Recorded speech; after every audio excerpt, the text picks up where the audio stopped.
we have to meet virtually. We can't let the show must go on, so we are meeting virtually this afternoon. So we thank you all for joining in and attending this session today of our AGM.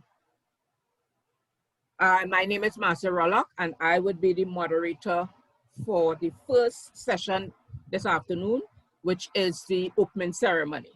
So we're going to have a short opening ceremony before we get into the educational sessions. We have a very packed evening ahead for you, so we want to get right into it. So as with anything else, we start in asking the Lord's presence into our gathering. So I will ask Chanel Davis-Gentle to lead us in the opening prayer. Good afternoon. Dear Lord, we come before you today thankful and grateful. We thank you for this opportunity to, despite the COVID pandemic, and we ask that you make us receptive and empower us to all the information we receive here today. Guide us throughout all the countries present. We ask that we will make this information useful in our daily jobs and empower us as midwives to continue doing the best for ourselves. We'll pass the information on to our colleagues and make it better for the clients, ourselves, and our communities. We ask that you keep us safe, keep our families safe, and we just ask you to guide all of us in our daily jobs and everything, our lives. And we ask these things through no other than His Son, Jesus Christ, our Lord. Amen. Thank you very much, Chanel, for those for that opening prayer. As you all know, the Caribbean Regional Midwives Association, we are made up of 13 different countries in the Caribbean. And so we would continue our session by having our flag Marcia, I'm not hearing. Dion? I am not hearing at all. Dion, please check your settings at the bottom of your screen. Check your audio settings to make sure that you are your microphone is working. As I was saying, we have now started the program, and we are going to move to the flag ceremony and the Caribbean song.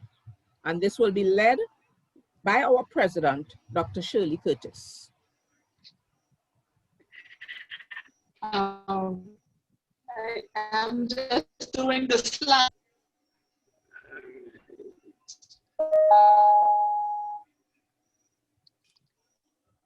I'm not hearing and I'm not bothering myself, not true.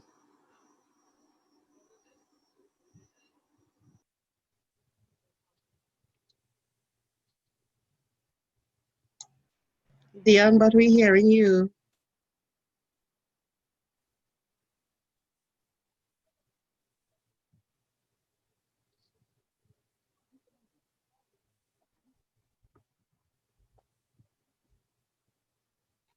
Yes, Shirley? Shirley, we're not hearing you. The PowerPoint is on. You can see it? Yeah, we are seeing it, yeah. Okay. So I don't know why.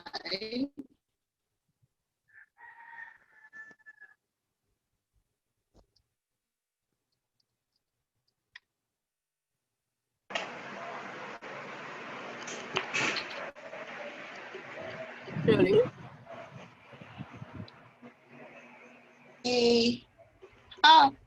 It's saying that the PowerPoint is not responding. So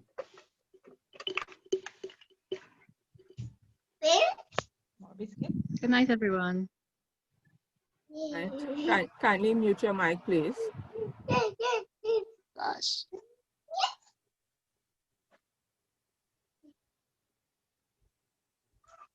Okay, kindly mute your mic, please. Diana Rogers, can you mute your mic? And Keisha Foster. Yeah, Shirley. Marcia, Shirley, PowerPoint is not responding. and you are very slow. We are hearing you like if you are Can adding a you couple. bring it up? You, pardon? Okay, so that's bringing it up from your side. What's that? Can you bring it up from your side? I sent it to you yesterday. No? I did not know that. Let me check. So you want me to share it if I can? Mm-hmm. I don't know why it's dragging. I think your thing is very slow because once you take it off, we are hearing you perfectly. But when you have it on, you're dragging like if you had in a couple drinks. So your internet slows down when you try to get it on. I am not seeing that at all that you sent to me. What did you send? Last night.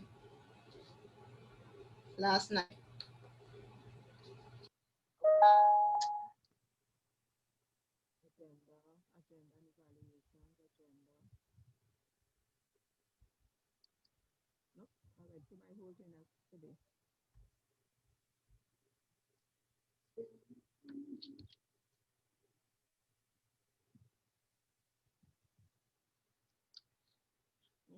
Okay. You want to send it to me now? Let me put it up. Give me a minute. Let me try it again. Because if you send it, I will try to share my screen because I'm not seeing it. Last night was Tuesday night.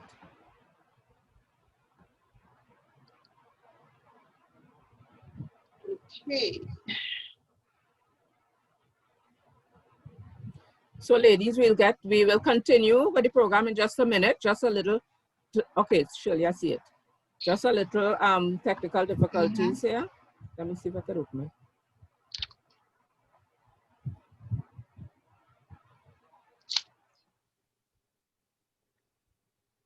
Isn't that the song is on to it, Shirley? Yeah, just click the link.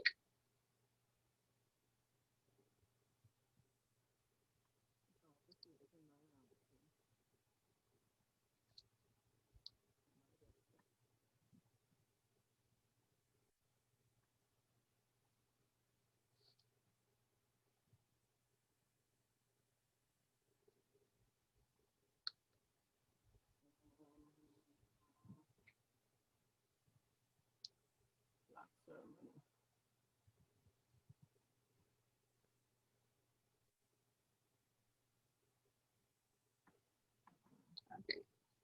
Yeah. The link is on the first slide. Of course. So okay. So share it, and then click it. Okay. Right. So you stop sharing screen. Yes. Okay. Okay. Sorry for the delay, ladies. Technology. You wanted to start with a bang. All right.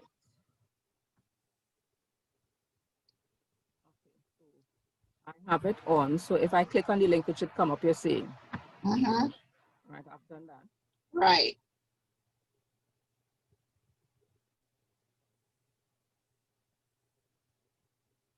And then click the link. Okay, it's not working.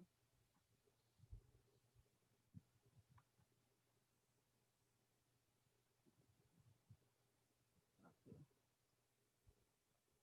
Let me go back to slideshow.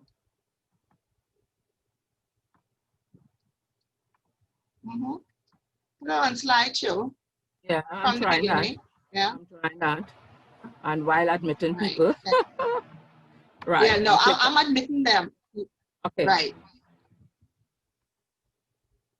It's just spinning around. Right. So it's on. Are you seeing the screen? Yes, we're seeing the screen, Right. but we're not hearing the song.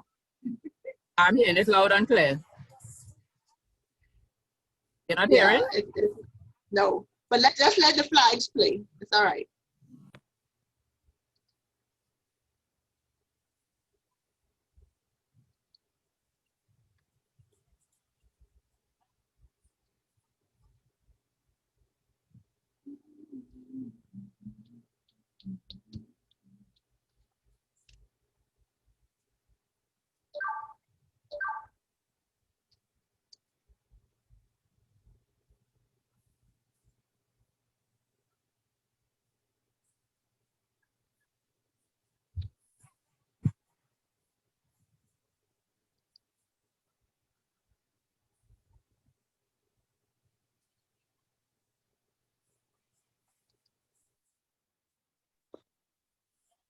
Nothing is happening there.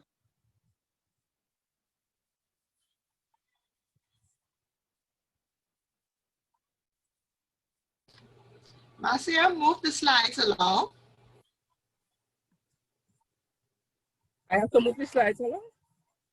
You shouldn't have to, but it's not moving.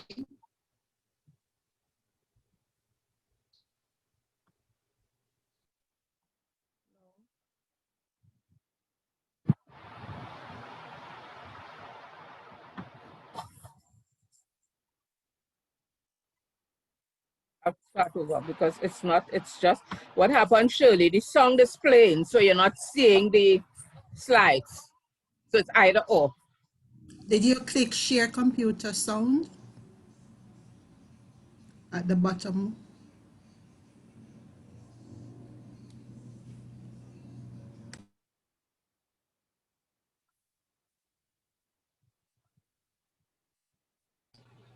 Just move the slide. You know why? Because it took you straight to YouTube. I'll come back out.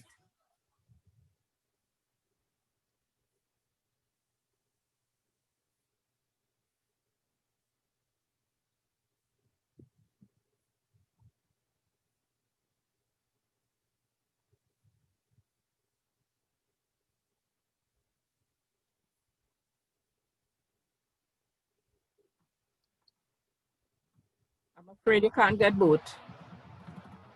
Yeah, just use the flags. That's what I'm saying. Just move the Not doing that either. just move the Okay, so we'll just imagine we're here. So we have, so go ahead, you narrate. yes, there you go. It's moving now. There are people who know the song, man. Just let them sing it, put them there, I can sing the song. Yeah, persons who know it. So it will just stay. So we have Barbados. Yeah.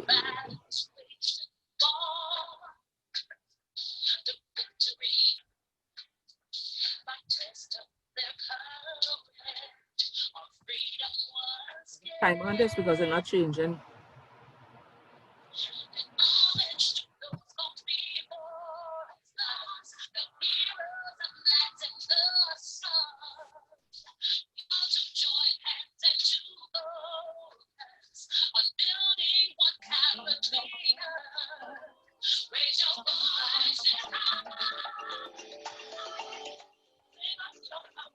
Are you hearing the song?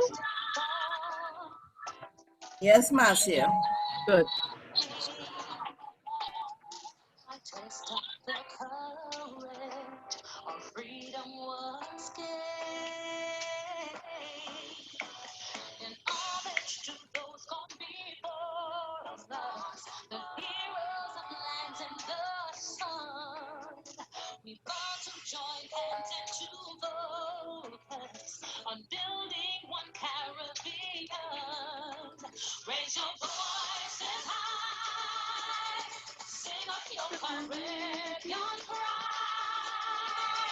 Song by all means sing.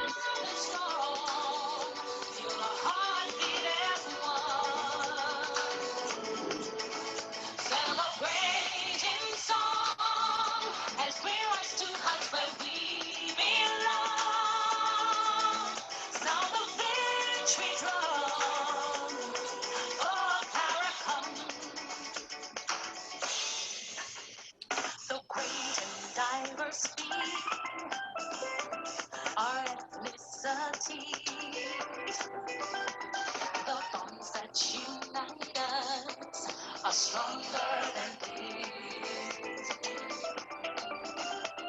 We fight, pray, we love, we dance and we play. But we will look to each other, rest in your way. Today as a people united, steadfast we stand. We look to a brand new horizon, the future now firmly in our hands. Raise your voices high, sing of your Caribbean pride. Singing loud and strong. Celebrating song as we rise to heights where we I think some people hearing it at different timing.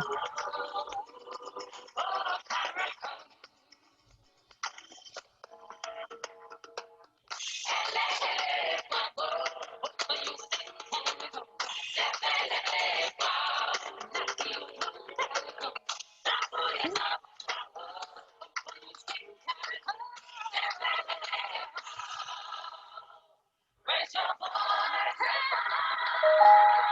and sing of your Caribbean pride. Sing it loud and strong. Fill our hearts with celebrating song as we rise to heights where we belong. Sound of music, oh,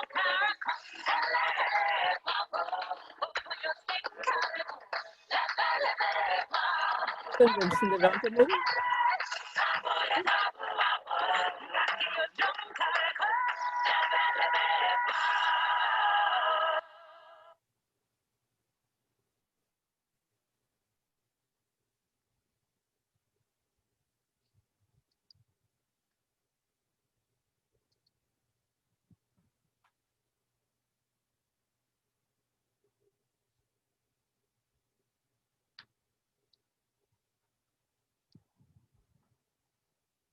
Shirley, what was the last one, Suriname?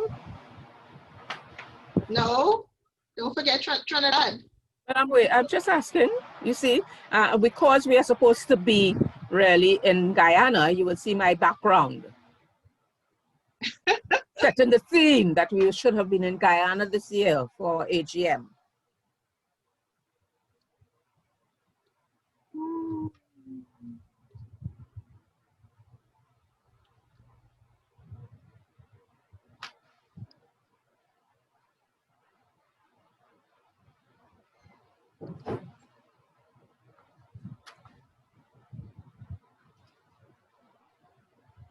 And here we are. I didn't hear anybody else clap for the country. I told them to put their countries in the chat. Okay.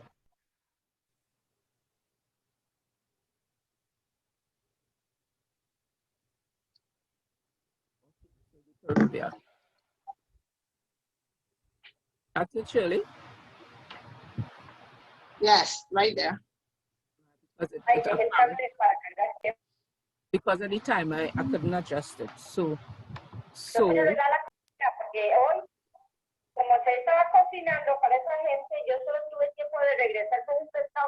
kindly mute your mic, please. Okay, so I could stop the share now. So that, ladies, that was our flag ceremony and Caribbean song. Yes. So the Caribbean song can be found on our website, I guess, when it's up and running. But we have it on the association, should have it. Each AGM, we try to promote our Caribbean song because it says, raise our voices high, sing of your Caribbean pride. Sing it loud and strong. Feel our hearts beat as one. celebrate in song as we rise to heights where we belong. Sound the victory drum for CARICOM. So we all need to get very familiar with that song. That is our Caribbean song. Yes?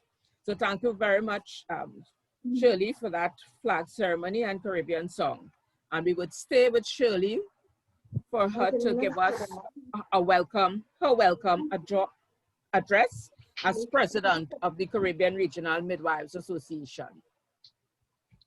Okay, good evening, everyone. And I'm just going to ask everyone to mute their mics, please. We still have persons with their mics open. They're getting background noises. Lydia Suarez, mute your mic. Thank you. Okay, so that wasn't the beginning that we wanted to have, but nevertheless, we are here. Good evening, everyone. Madam Moderator, Marcia Rullock,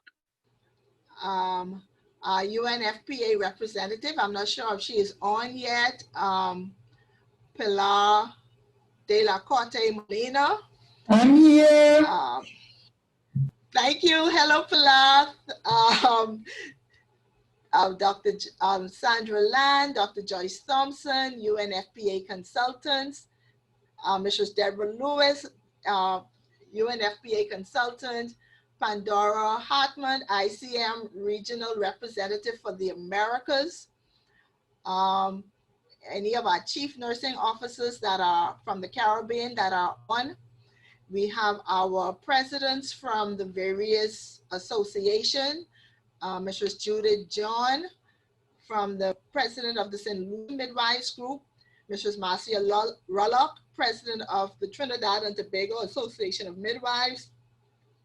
I'm not sure I saw Viola on, but Viola Mason, the president of the Barbados Midwives Group, Mrs. Asita Hamilton, president of the Jamaica Midwives Association, Mrs. Maria Francois, president of the Guyana Midwives Association, Ms. Ala Gregory, president of the Antigua Midwives Group, Mrs. Etheldra James, president of the Dominican Midwives Association, and Ms. Ella Anderson, president of the Midwives Association of the Commonwealth of the Bahamas. And of course, to all the delegates and members present from member association, it is a pleasure to welcome you all to the 9th annual general meeting of the Caribbean Regional Midwives Association. For those who are not aware, CRMA was established in 2012 in Trinidad and Tobago following a Helping Babies Breathe Trainer of Trainers workshop. Our vision is to unite midwives in the region to provide excellent midwifery care to the childbearing family and to advance midwifery practice. Our mission is to provide and promote high quality standards of midwifery care to meet the needs of women and their families in the Caribbean. And we do this through advocacy, education, research, practice, and leadership. Now, in fulfillment of our mission, each AGM, we try to have an educational component. In 2012, as before, we had the Helping Babies Breathe. In 2013, we were in Ecuador, where we were at the ICM Americas Regional Conference. In 2014, we were in Antigua, where we were introduced to ICM's curriculum mapping tool. In 2015 in Suriname, again, we were at the ICM Americas Regional Conference. 2016, we were in Jamaica, where we introduced the continuous professional development. We were introduced to the continuous professional development. In 2017, in Canada, we were at the Triennial Congress in Toronto. That's ICM's Triennial Congress. In 2018, we were in St. Lucia, and we had presentations on mentorship, and we were introduced at that time to the respectful maternity care concept. In St. Lucia, we also graduated 4 young midwifery leaders from St. Lucia, Jamaica, and Trinidad. In 2019, we were in Barbados, where we launched the UNFPA Global Midwifery Strategy. And now here we are, 2020, meeting virtually. Let me remind you that this is the year of the midwife and the nurse. See how I turned that around? Everybody would say the nurse and the midwife. No, in here, it's the midwife and the nurse. So in spite of COVID 2019, we must still celebrate and demonstrate that we are essential to the care of the maternal, newborns, sexual and reproductive health of our women. As we mobilize and unite, we must speak with one voice nationally, regionally, and internationally. The time is now for all levels of healthcare workers to get what they need for the future, because we are now at the forefront. This year at the AGM, should have been held in Guyana in July. However, because of the COVID pandemic, that venue was canceled. And the executive thought about putting the AGM off to next year. But because this is an election year for the CRMA, and we did not want to lose the opportunity to get together, even though it's virtually, we decided to convene our AGM. Guyana, we are not letting you off the hook. We will be coming to you for our next face-to-face meeting, whenever that be. Thank you, Ms. Walters, for muting your mic. A few things we are recognizing though. Our virtual platform is far-reaching. We have never had 150 persons at an AGM. So the virtual platform has its place. So what we are also recognizing is that it's inexpensive. We don't have to pay for any venue, no tea breaks, no lunch break, no transportation to and from the airport, no airfare, no per diem. But however, we are also noticing that we don't collect any registration fees. So the virtual platform has its pluses and its minuses. One of the things we do miss though, because we are social beings, we do miss the socialization and the interaction. The pool parties with Marcia, the fish fries with Debbie. Yes, we do miss those interactions. But more seriously, at our AGM, we get to network, and it also allows for skill building in practical sessions. Since the coronavirus, give me 1 minute, let me see if I can mute Ms. Walters' mic.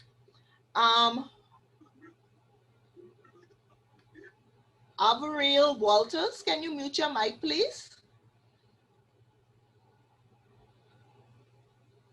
Since the coronavirus moved into the Caribbean in March, we have utilized the Zoom platform and conducted 5 webinars starting on Midwives Day, which was May 5th, the day of the midwife. If you missed any of them, please check our webpage. We will try to put up the PowerPoint presentations so that you can catch up on those areas that you missed. This year at our AGM, we will be having an exciting educational itinerary tonight. The topics this year are intimate partner violence, principles of water birth, and a panel discussion featuring our young midwifery leaders on the topic autonomy in midwifery practice. Tomorrow, we will be having the business session of the association, where we will have reports from the president, treasurer, and our committee chairs. And we will also be receiving the report from the nomination committee for our election. If you are a midwife from any of our member countries, so if you saw your flag on that flag show, that's you. Okay, so if you're a member of a midwife from any of those countries, you are welcome to attend the session tomorrow. So please check with your country representatives or presidents in order to get the link for tomorrow night's presentation. So on behalf of the hard-working executive committee of CRMA for the last 3 years, normally I would ask them to stand and wave, but we have our Vice President, Mrs. Cynthia Pitter, our Secretary, Linda Rampasad, our Assistant Secretary, Dion Lewis, our Treasurer, Franca Andrews. We also have our trustees, Dylan Hines and Ella Anderson, and our PRO, how can I forget, Kathy Ann from Trinidad, right? So we all welcome you and we thank you for taking the time to sign on tonight. And we hope that you have a time of rejuvenation, enrichment, and recommitment over the next 2 days, that your objectives will be satisfied. So we say welcome and thank you. Thank you very much. Marcia. Thank you very much, Shirley, for that welcome address. And as she said, it's been a hard-working team on the executive. And as you know, CRMA is moving in leaps and bounds. We have been doing quite a lot. We've been making ourselves known out there. And because of that, we have been able to attract the interests of international organizations, because a lot of the information on midwifery about the Caribbean is lacking. And that is where we come in to fill that void. So we've been having a lot of requests of different organizations requesting information. So we want to thank you, Shirley. We want to recognize that thank you for recognizing all the heads, the chairpersons, presidents of all the different associations. We want to now continue with our program, and we have the opening remarks that will be delivered by the ICM board member for the Americas for our area, Dr. Pandora Hartman. She is a registered nurse, a certified nurse midwife, and so many accolades to mention. She also has 20 years of midwifery experience, working in a wide variety of healthcare settings. She has worked in the US, in the Caribbean, Southeast Asia, in the Middle East, in Africa. She also functions as a midwifery capacity building consultant for the European and US government agencies. We want to welcome, to give us the opening remarks, Dr. Pandora Hartman. Greetings, colleagues.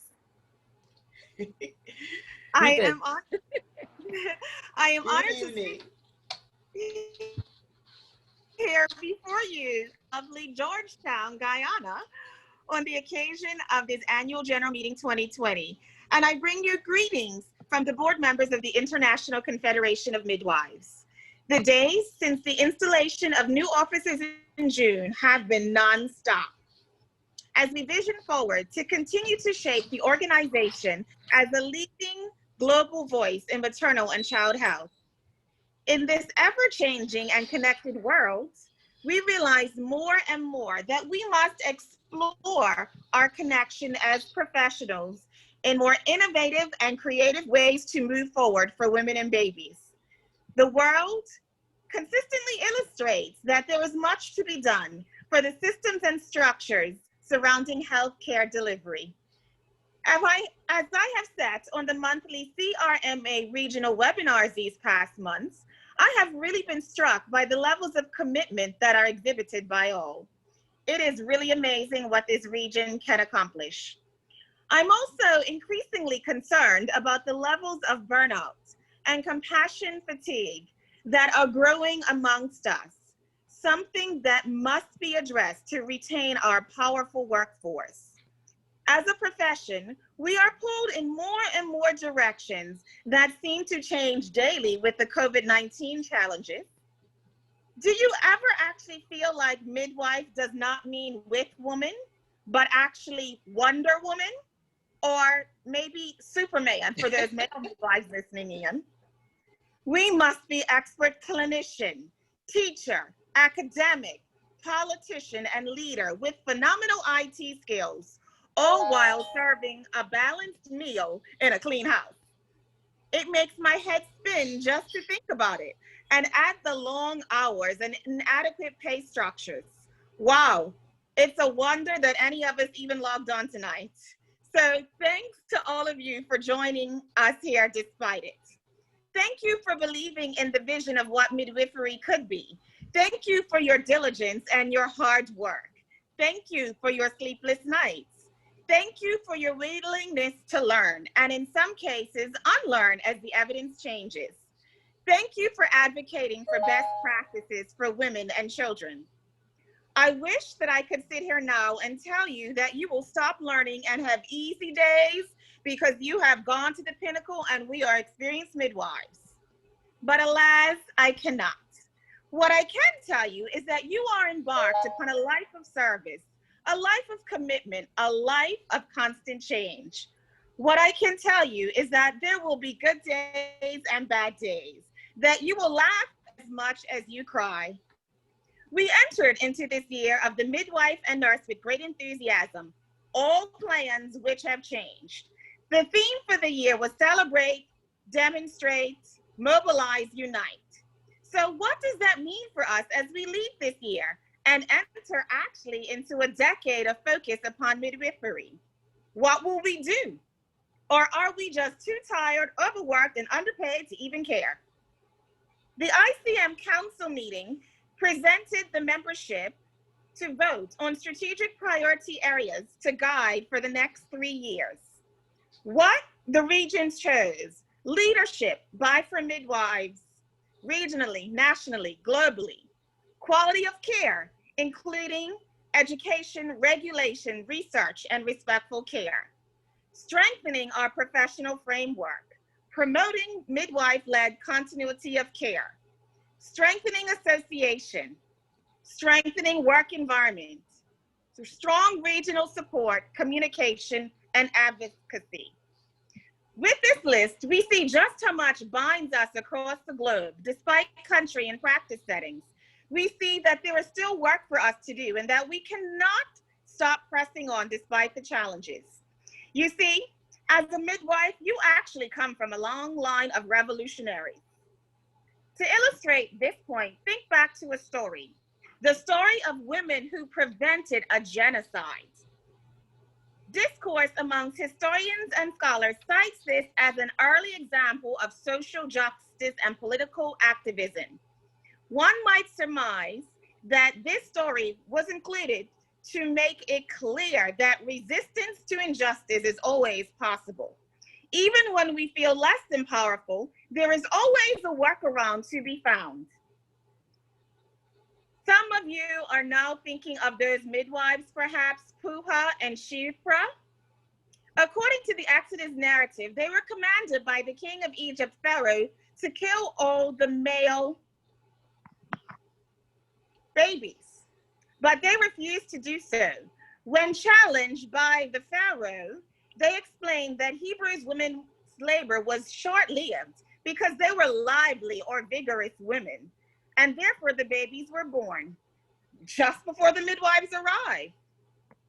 Think about the political savvy that these midwives required. Think about the courage that it took to subvert Pharaoh. They demonstrated far more than just skills at the perineum. We are truly the daughters of time. Our ancestors paved the way for us to become what we are, walking between the worlds of medicine, nursing, and midwifery. Advocates call us postmodern midwives who know how to subvert the system while appearing to comply with it. I think of the times after birth, when the assistant is ready to take the baby warmer to begin newborn procedures. But oops, can you look at that? The cord is still attached and the baby can't be taken from the mother's abdomen. I guess we'll have to have skin-to-skin contact for a little bit longer. Wow, that's so amazing. Well, this is what I will promise as your regional representative: resistance, resilience, and endurance to push through for our collective, honoring the strong social justice and political action legacies that we follow. The resistance pathway was laid by our regional leaders, such as Dame Nita Barrow, former Governor General of Barbados, whose career took her a far way, to Bernice Dolly, a leader in Trinidad and Tobago, and Mary Seawright, the first doctorally educated from Jamaica. We will resist. Resist to modern technological birth and the medicalization of birth and women's bodies. We will be the resistance to the medical management of labor. Resistance to the view of the body as machine. Resistance to the violence of women, including yourselves, newborns, children. Resistance to women's disempowerment. Resistance to non-functional systems which burn us out as quickly as they birth us as midwives. Resistance to gender bias and disenfranchisement from the politics and power struggles that influence the policy that guides midwifery practice. The time, dear colleagues, is now. A new time for regional recognition as the voice that rings clear from the delivery room to the Ministry of Health, to the Parliament and back into the House. A new time for our Caribbean midwifery workforce, more united and integrated than ever. I leave you now with the words of Audre Lorde, a Black feminist author and writer. There is only one thing that is more frightening than speaking your truth, and that is not speaking. Thus, we will speak the truth for the midwives of the Caribbean. Thank you. Thank you very much, Pandora, for those words of encouragement. And we look forward to working with you as our new rep on a new board representative on the ICM board. So thanks very much. And it is heartening to see that as you came into office, you have been attending all of our webinars, and we do appreciate it very much. So we hope that we would see a lot more of you and that we would work closely with you, since CRMA represents the Midwifery Associations of the Caribbean. So we sort of make your work easier because we represent so many associations. So thank you. Thanks very much. Thank you. So we want to continue by next asking to say a few words to us, the UNFPA representative, Pilar de la Corte Molina, who is the representative for the Caribbean, specifically on sexual and reproductive health, the advisor for UNFPA. Pilar? Good afternoon. I'm going to put just 1 second my camera. Yes. It is so you can see me and see yes, that. Bring it down a little bit. All we are seeing is your neck and chin. Right, great, great. Okay. I'm having a lot of problems with the internet, so I'm gonna switch off the camera. It's just I wanted to greet you, and then I will switch off the camera. Welcome, welcome. Okay, so thanks a lot. And as said, I'm the Sexual and Reproductive Health Advisor for the Sweden Regional Office based in Jamaica, but covering the 22 countries, Dutch and English Caribbean countries.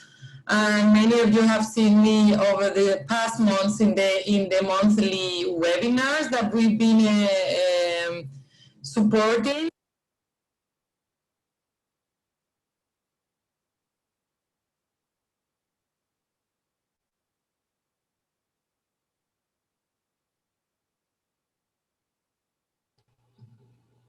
Pilar?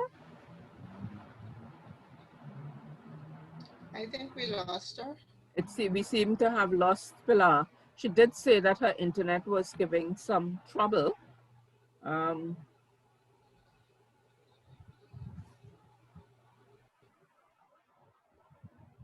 not even seeing her at all. Oh, there she is. She's back. Yes. No, we can't hear you, Pilar.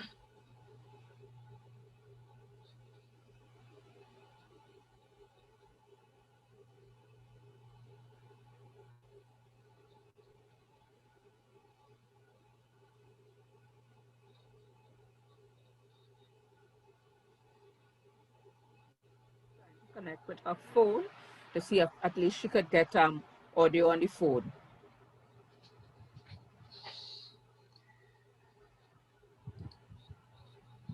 This seemed to be a very rocky internet day. Yes, it is. We haven't been having this problems. Yes. Right, so she says she's connecting with her phone.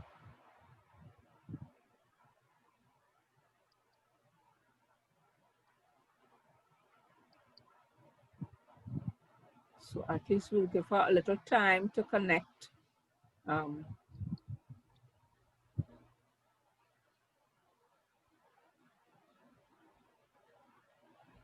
I don't see her in the waiting room though.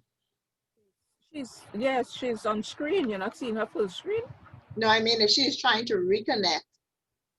Yeah, but I don't know what device she's using.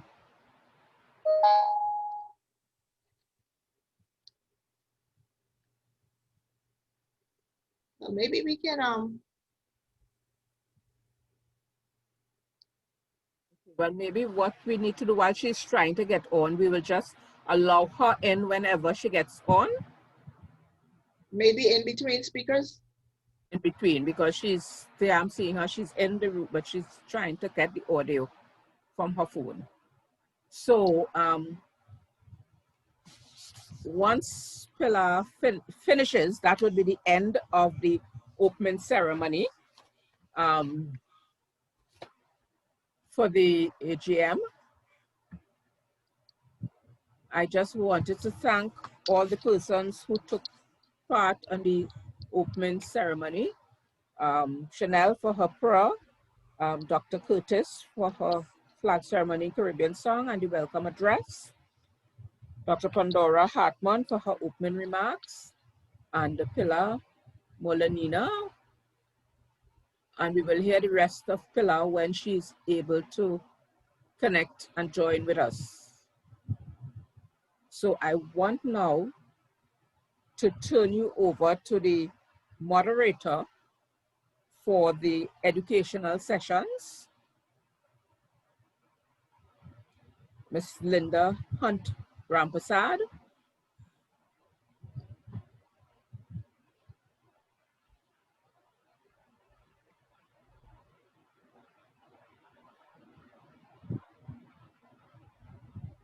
Linda, where are you? I'm right here. Good afternoon, everyone. My name is Linda Hunt Rampasad. Hello? Are you all hearing me? Yes, good evening. Good afternoon. Put on your speaker view. What? Go ahead, Linda. Right. All right, so good afternoon, everyone. My name is Linda Hunt Rampasad, and I will be the moderator for our second segment, the educational session. And we have a few speakers lined up for you all, three areas. We'll be looking at intimate partner violence, principles of water birth, and we'll have a panel discussion. All right, so first we want to get into our first session, which is intimate partner violence. And doing that session will be Miss Cynthia Pitter. Okay, so Miss Cynthia Pitter is a registered nurse midwife with a Master's of Science degree in nursing education. I haven't gotten host as yet, so I can't share. Yes, you have it now. Thank you. All right, she is presently completing her doctoral studies in gender and development studies, focusing on gender-based violence during pregnancy. Ms. Pitter is presently a lecturer and coordinator for the Masters in Nursing program at the UWI School of Nursing, Mona Campus, Jamaica, and serves on the board of the Nursing Council of Jamaica and the Family Planning Association of Jamaica. Ms. Pitter has also been the vice president for the Caribbean Regional Midwives Association term of 2017 to 2020, and is a master trainer in competency-based education for midwives, a trainer at the World Health Organization Gender-Based Violence, Respectful Maternity Care, and assistant coordinator for the Young Midwifery Leaders Program in the Caribbean. Ms. Pitter has also published on women's health, gender-based violence, and respectful maternity care, and is a reviewer for the International Journal of Childbirth, Sigma Theta Tau International, and the International Journal of Community-Based Nursing and Midwifery. Ms. Pitter states that her passion is to nurture learning among nurses and midwives and address health disparities in maternity care. I present to you Ms. Cynthia Pitter.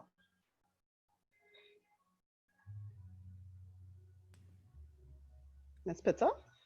Yes.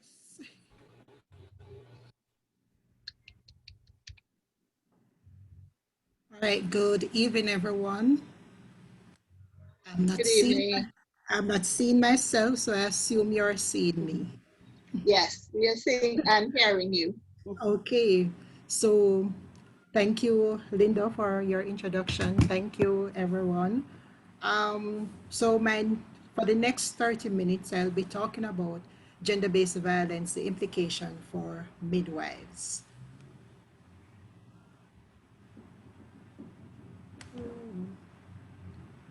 All right, so October is Domestic Violence Awareness Month.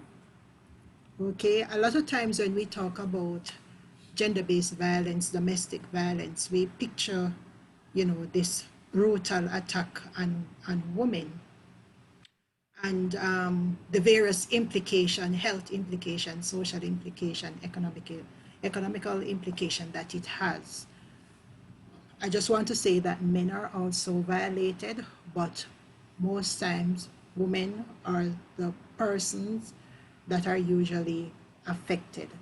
So I'm trying to define, trying to create a definition of what gender-based violence is. It is an umbrella term for any harmful act that is perpetrated against a person's will and that is based on socially ascribed gender roles, whether because you're a male or a female. Include acts that inflict physical, sexual, or mental harm or suffering, threats of such acts, coercion, and other deprivation of liberty. And these acts can occur in public or in private. And you could see why sometimes they use the term abuse instead of violence. They usually reserve violence for when a person is physically attacked or sexually attacked. These behaviors occur alone or in combination, sporadically or continually.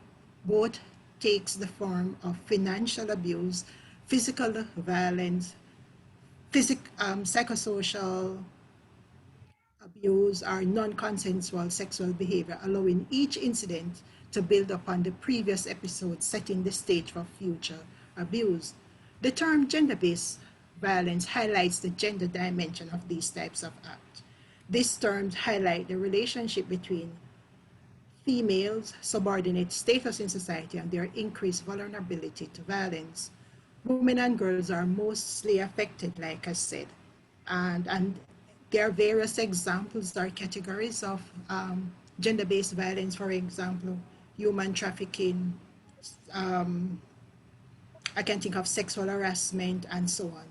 Early marriage and those are examples, but the most frequent ones or the more pervasive are domestic violence and intimate partner violence. Both domestic violence and intimate partner violence take place between current or former intimate partners or between family members. So domestic violence usually could also include violence between family members. And it is very important, especially when we have our adolescents who are pregnant. Just imagine the dynamics in the home. A lot of times they are also violated because they got pregnant early. But what I want to bring to your attention is that both usually, most times, the perpetrator is known to the individual, all right, and it's somebody that they would have trusted. For the purpose of this presentation, we are looking at the reproductive age between 15 to 44 years old, because that's the age most times women get violated, and we are the ones as midwives that interact with these persons. And of course, it can lead to death or severe disability or illness for the woman. Gender-based violence, intimate partner violence, domestic violence is a crime. It is also a social issue. It has implication for how we train or grow up the next generation. It can lead to homelessness, so many other social issues. It is a human rights issue. And of course, as midwives, for us, it is a public health issue. Although it's a public health issue, a lot of times we don't want to acknowledge that gender-based violence could also be contributing to the infant and maternal mortality. That's something to be considered.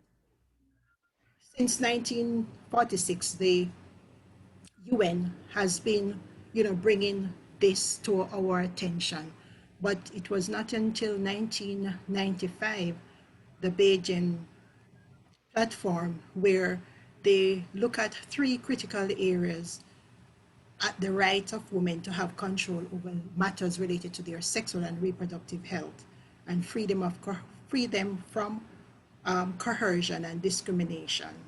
The mission was to advocate and lobby for gender equality and the empowerment of all women everywhere. So from their governments, various governments has laws. For example, in Jamaica, we have our Domestic Violence Act, 1996, and was revised in 2004. So I invite you to put in the chat your laws, some of your laws that you have to share with us. ICM now is calling on us to, the work that we are doing, to do it from a human rights perspective. We have the Sustainable Development Goals, especially number 3, 4, and 5, that speaks to women empowerment, gender equality, and of course, the maternal health goals. UN has declared that the home is the most dangerous place for women. And gender-based violence has a large impact on the social health of individuals in the community in terms of stigma, isolation, rejection of survivors and children born as a result of rapes, loss in women's income potential, interrupted education, especially for adolescents, and of course, homicide. All women are susceptible to gender-based violence. Women are more likely to experience intimate partner violence if they have low education, exposure to mothers being abused by their partners, abused during childhood, and have an attitude of accepting violence, grow up in areas where male have privilege and women status is one of subordination. Women feel that they will only get some recourse to justice, care, and support only when they are physically and sexually traumatized. According to the WHO, 30% of women would have experienced gender-based violence during their lifetime. And as many as 38% of murdered women are committed by their male intimate partner. In more than 80% of intimate partner violence, though, the victims will not receive assistance from victim service. 5% of rapes will end up in pregnancy. So it's very important that as midwives, um, sometimes we assume that all the persons who come to the clinic who are pregnant really enjoy having sex, and that's why they are pregnant. It's not so for everybody, and that's why this conversation is so important. So gender-based violence has effects such as physical, the brutality, and the trauma of course, could lead to health issues. It also has sexual and reproductive health, the STIs, the HIV, and so forth. And of course, the fetal health. The fetus could, of course, get injured. There are also psychological and behavioral effects. This could lead to women taking on substance abuse and, of course, economic consequences. Because a lot of times, women who are battered, they are unable to go to work, they lost time for work, they have to spend money to use, even if they have a little money, they have to use that to go and get care and so forth. And like I said, it can lead to homelessness and so on. So it is a pandemic, and now we have another pandemic. The UN described gender-based violence is a pandemic within a pandemic, calling it the shadow pandemic. The stay-at-home policy brought on by COVID-19 pandemic also presents as a threat to the decades of success to curb the number of women being brutalized. In other words, a lot of things were put in place to combat gender-based violence. I remember here in Jamaica in March was International Women's Month, and we're having a lot of initiatives and then bringing it to the front. And then there came COVID and everything just went down. Though data are scarce, media coverage and reports from organizations that respond to violence against women reveal an alarming picture of increased reports of intimate partner violence. As health and other support services include sexual and reproductive health are scaled back, women subject to violence may have less opportunity for receiving support and referral from health sector. Other essential support services such as hotline, crisis center, shelters, legal aid and protection, and counseling service may also be scaled back. This disruption of social and protective network may further exacerbate intimate partner violence and its consequences, because women would have less contact with family members and so on. So more time at home with the abuser could cause that rise in stress, isolation from social support, like I said, and limited access to critical services. There are many literature out there coming out now with COVID versus gender-based violence or intimate partner violence, or the effect. One of them is looking at, like this one, dealing with the rising tides of suicide during the COVID pandemic. So as midwives, we have to bear this in mind, when we are doing our assessment. So I just share with you some of the headlines that are out there. This one say a pandemic within a pandemic, intimate partner violence during COVID-19. Domestic violence, the hidden pandemic. Over 100 girls raped by their relatives in Ethiopia due to the lockdown.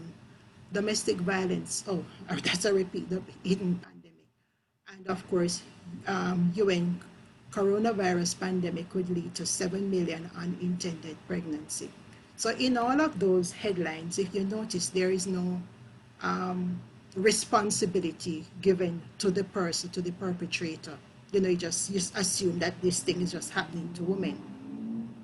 So why pregnancy?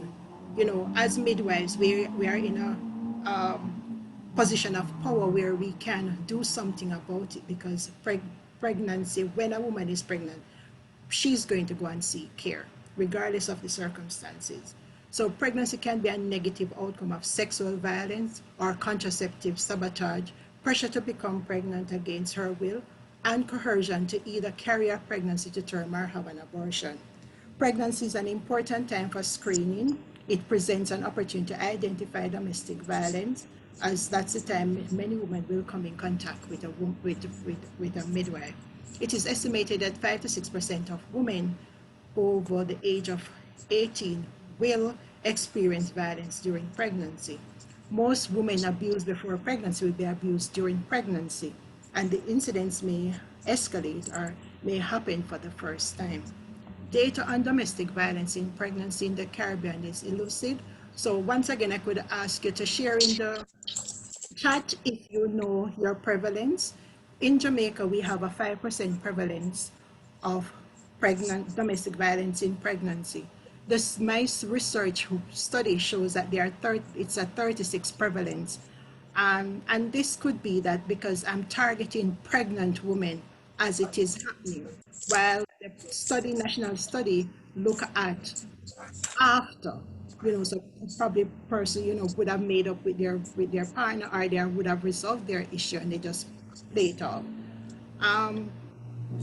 So we are not able to determine its disease burden on the pregnant women in the region.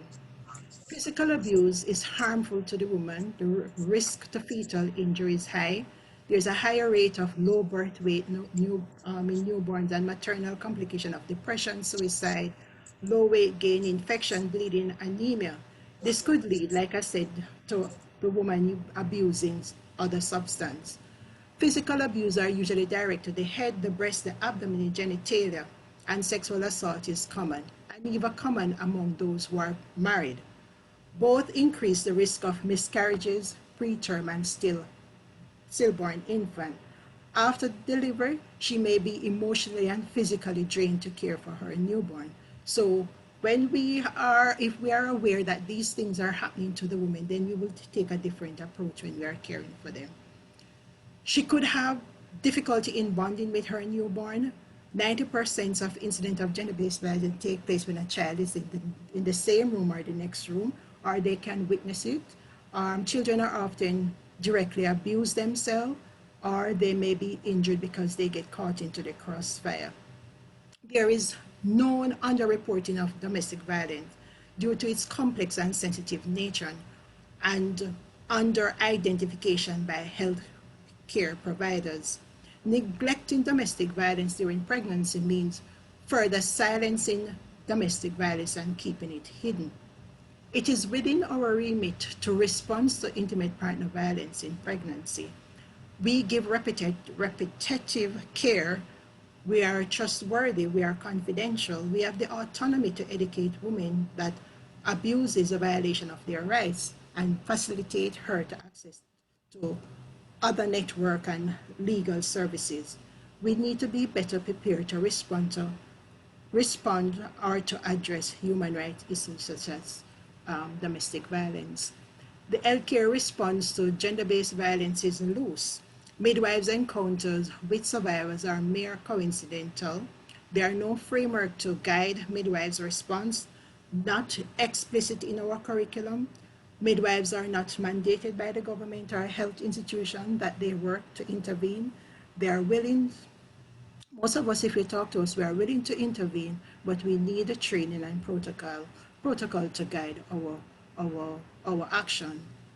The reform to eliminate gender-based violence is getting sustained national attention throughout. And the COVID pandemic has created additional opportunity for our countries to urgently escalate effort to empower women by enhancing their voice and increasing resources to agencies that support them.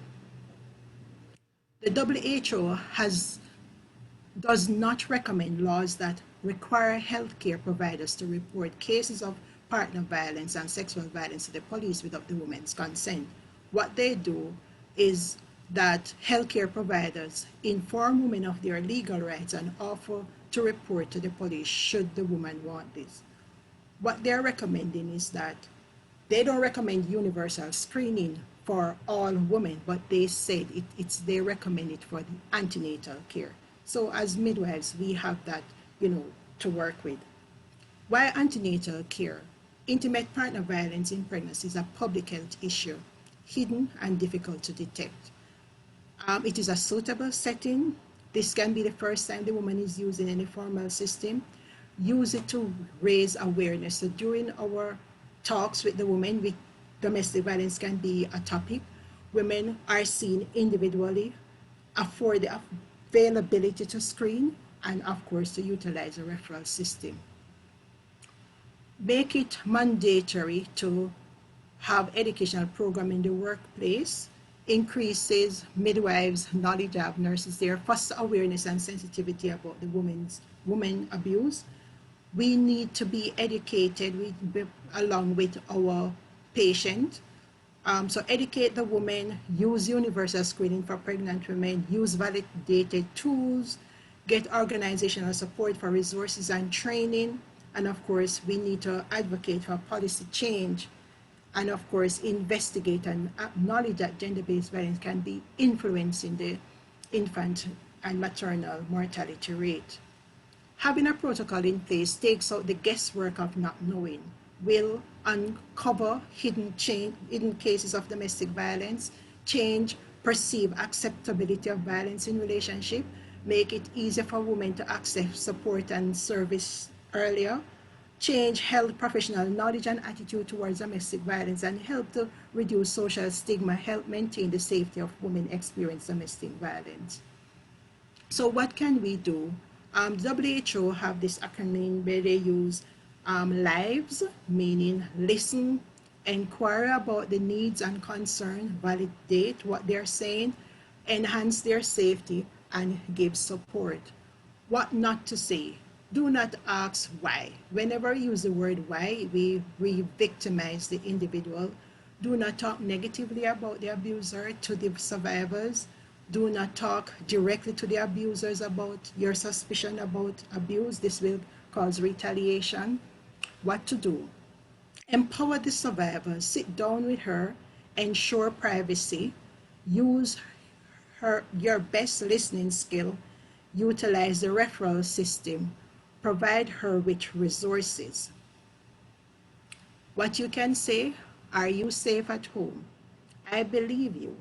I'm afraid of your safety. Domestic violence is progressive and will get worse. You are not alone. It is a crime, and I'm here for you. Some low-hanging fruits. We can start a father's clinic, where we use the opportunity to have the men talk about their issues and educate them about domestic violence. We can have brochures and flyers that we can provide to the women with information. We can wear buttons to say I'm a champion for domestic violence. And of course, last week we had the presentation on respectful maternity care.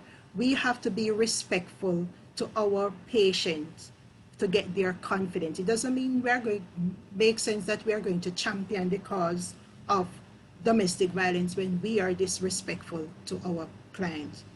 Because imagine a woman being disrespected at home and then come to clinic and then find that the person that they're relying on is also disrespecting them. We have an issue with lateral violence among our midwives, meaning that sometimes we abuse each other, and we need to look at that. Addressing gender-based violence in maternity care should also bring attention to gender hierarchy, gender disparity in women's leadership in health sector, and explore ways in which gender is a social determinant for workplace achievement and leadership in maternity care. So I've started out of my PhD, I've done quite a lot of work. I've done publications, I've done public lectures, and I was trained by WHO to be a trainer of trainer, and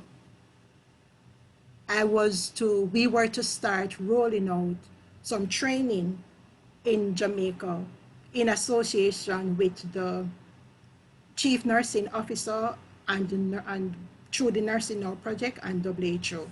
Then COVID came. So what we're doing is trying to put it online, and this will be presented. I will lead the process through the WHO Collaborating Center at the University of the West Indies when we go fully online, and persons in the region will be able to access that. So If you're experiencing violence at home during COVID, what do? Identify a friend. Plan how to get there. Keep ready essential personal items to take with you. Reach out to supportive family, friends, or neighbors. Call hotline. Seek out local support. Here in Jamaica, these are some of the hotline numbers that we have, and I invite you to share your hotline numbers in the chat also. We have an NGO called Jamaica for Justice, where they are now giving legal support to women who are being abused. Because the legal aid in Jamaica, they do not caters to women who are going through domestic violence. In summary, gender-based violence is preventable. A large number of pregnant women are experiencing gender-based violence. Midwives are in a power to do something about it. There are gaps in our preparedness.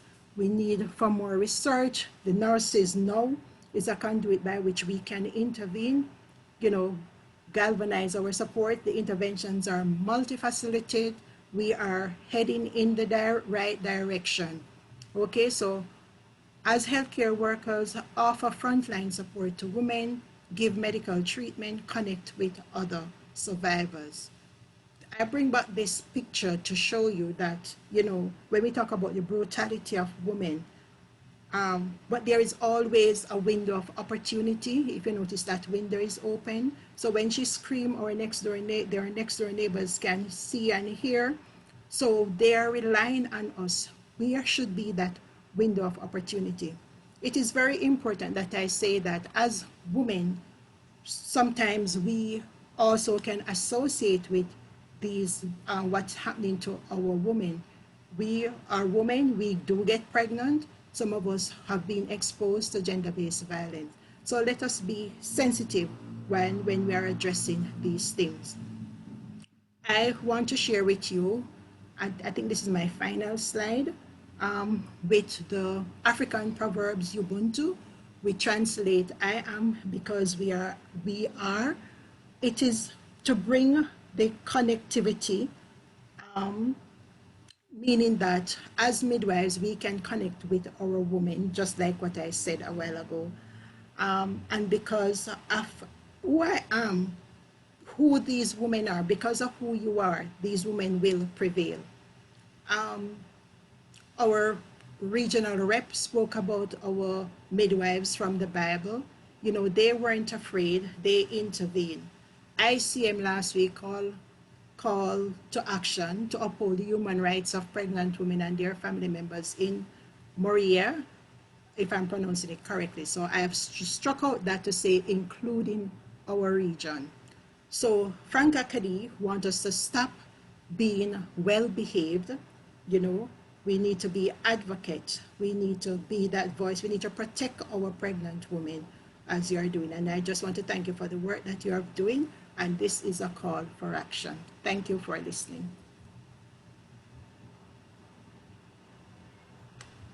Thank you very much, Ms. Pitter, You're welcome. for that insightful presentation. We now move to our next presentation, which will be on principles of water births. Our presenter will be Ms. Deborah Lewis. Ms. Deborah Lewis holds a Master's of Science degree in maternal and child health nursing and has been practicing as a midwife for the last 36 years. Ms. Lewis is also a founder and the current executive director of the Mama Toto Resource and Birth Center in Trinidad, where she remains in active midwifery practice. Ms. Lewis also serves on the board of the Northwest Regional Health Authority, Trinidad, and is currently a UNFPA Latin America and the Caribbean midwifery consultant and co-chair of the International Confederation of Midwives Scientific Program and Planning Committee. I present to you Ms. Deborah Lewis, who will be presenting to us principles of water births. Ms. Lewis? Thank you very much, Ms. Rampersad. I was understanding that Pilar would do her presentation now. Is that correct, Shirley? Did you want me to wait or should I go ahead?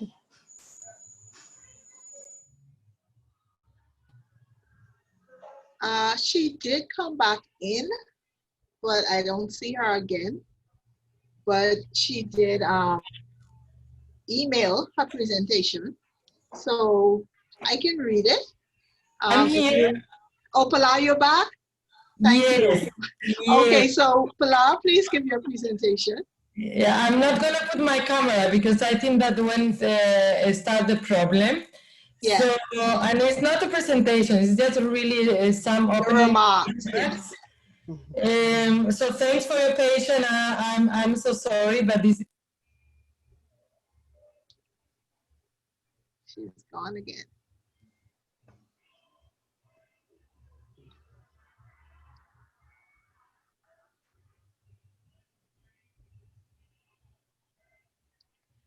I think we lost her again, Debbie. So do you want to go ahead and read it? Or? No, go ahead with your presentation and we will, if after your presentation she's not back, Pilar, unmute your mic, because she's there. Pilar, unmute your mic.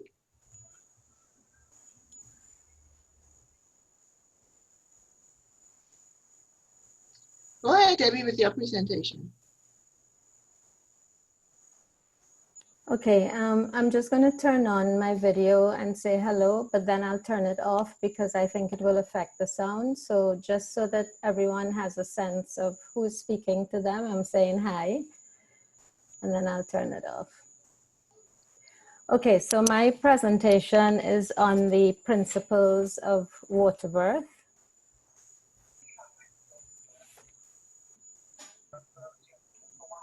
So water.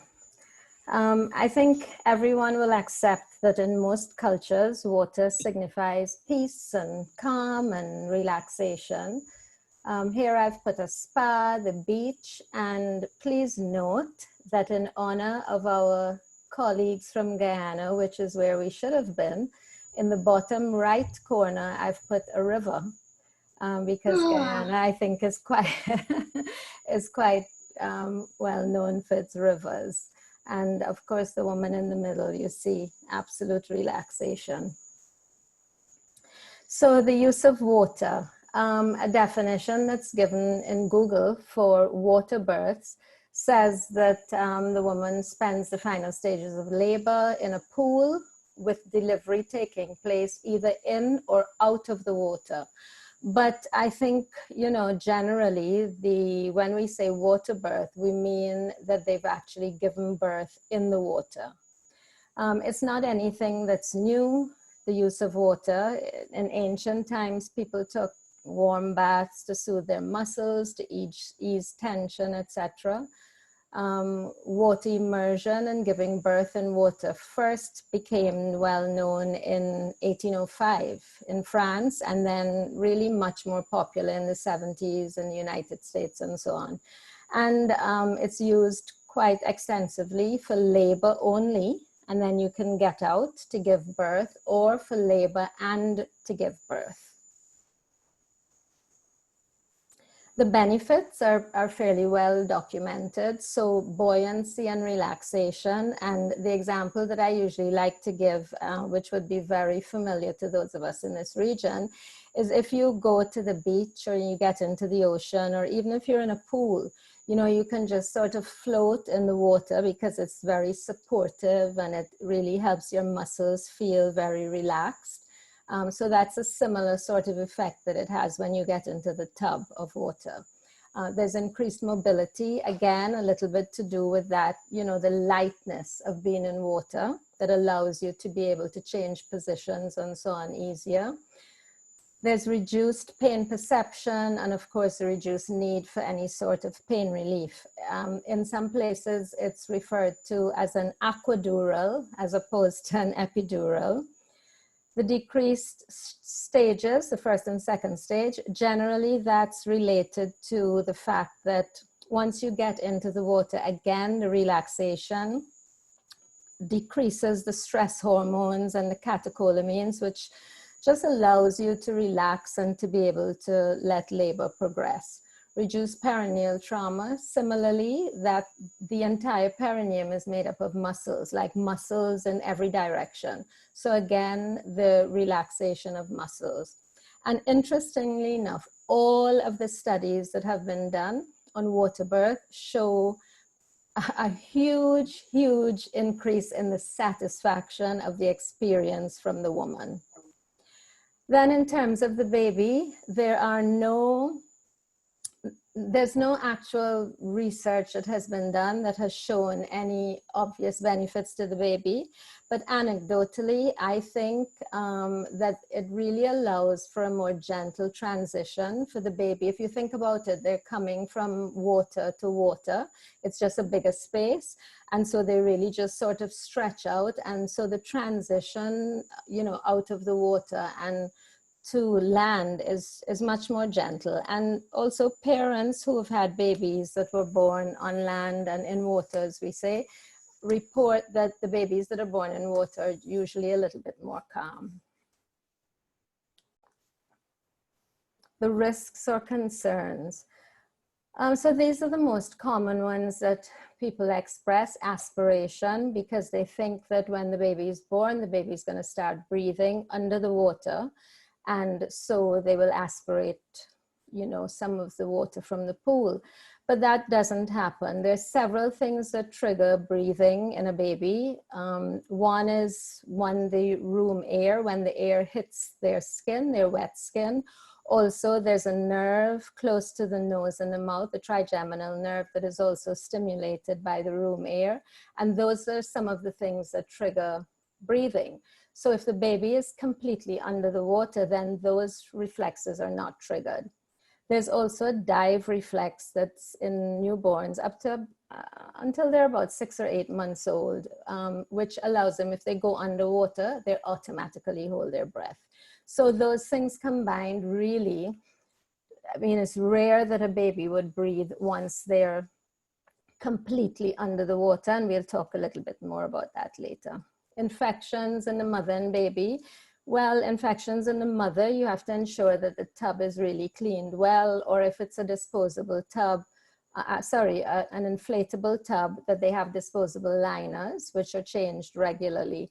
And in terms of the bacteria that the baby is exposed to, it's the mother's bacteria and antibodies, so the baby is living in it. So definitely there's nothing new that the baby is exposed to. As well as it is well known that water dilutes bacteria. So in fact, it's probably safer in the water than not. The hypo and hypothermia for the baby, that's related to the water temperature, but you'll see later on that one of the things that you really have to ensure is that the temperature of the water is controlled.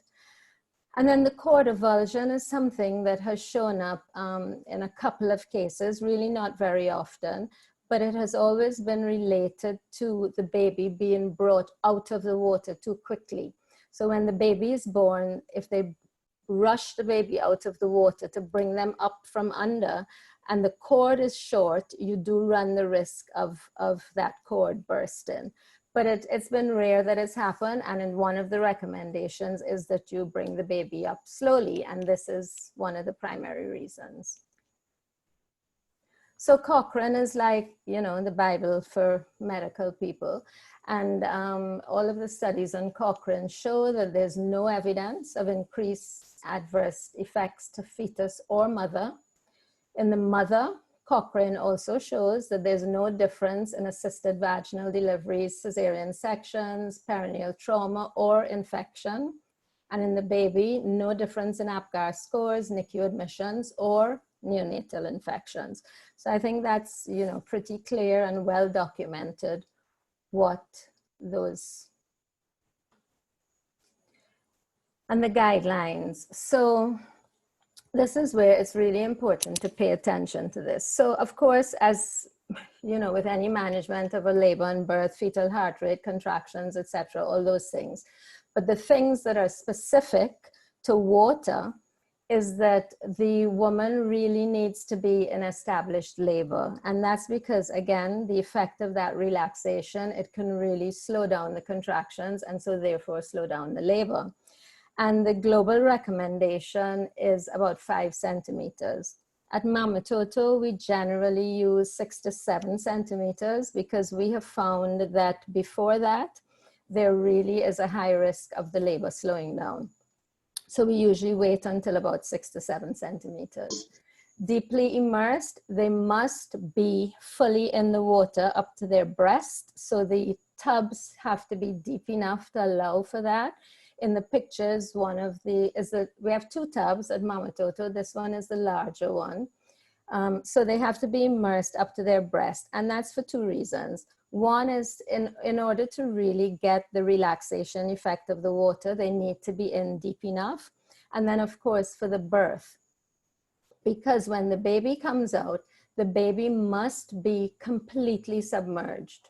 If there's any part of the baby's body that is out of the water, then you do run the risk of triggering the breathing reflex.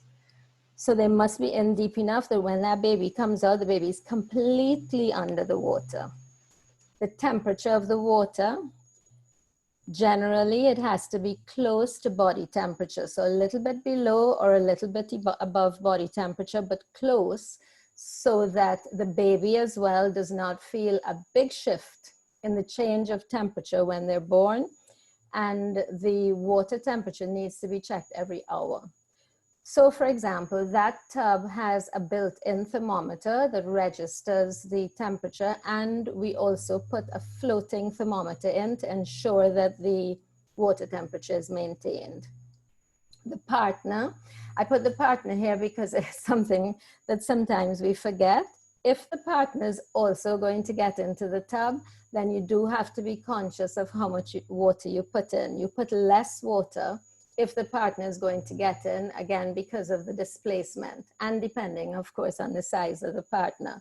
And it has happened that the tub has gotten really full to the top because, you know, we didn't cater for that, and then you end up with some other concerns. The maternal temperature, that also needs to be checked hourly when they're in the water, because you have to ensure that their temperature is not going up. If the mother's temperature goes up, you run the risk of the fetal heart rate going up. Maternal hydration, again, the woman really needs to stay hydrated, otherwise her temperature again could go up with all the, you know, roll-on consequences of that. It is generally advised that they do not spend longer than 2 hours in the tub. And if they are in the tub for longer than that, then you can get them out for about 15 minutes or so, and then they can go back in. The baby's head out, I put this is really strange the way I put it, but what it means is that you have to maintain the baby's temperature after the baby is born. So the general recommendation is just gently and slowly bringing the baby's head out of the water, but trying to keep the body in the water to maintain the warmth. If for some reason, depending on the woman's position or something, you're not able to keep the baby under the water, then you just have to make sure you keep putting water on the baby to ensure that they keep warm. And then the 3rd stage of labor, there are, you know, varying opinions about that, but it is possible to do it in the tub or out. If you are going to have the placenta birth in the tub, then you just have to, as it's coming out, sort of twist the membranes a little bit so it holds in whatever blood is behind it. And that's really just for the visual, so you know the water doesn't get too much in it. And I also want to reassure you that what you think the water looks like is nothing like what it actually does. People are quite often surprised. The water stays relatively clear.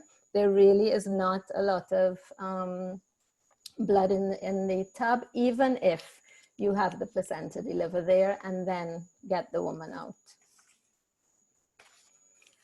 And then the resources. So what do you need to be able to do a water birth? Well, you need the tub. Important, as I said, the depth of the tub to make sure that she's in deep enough and covered. It can be a built-in tub, as you saw in the earlier picture, or this picture on the top right is an inflatable tub. So either one is fine. You need a waterproof Doppler because you need to be able to continue to monitor the baby's heartbeat even when they are in the water.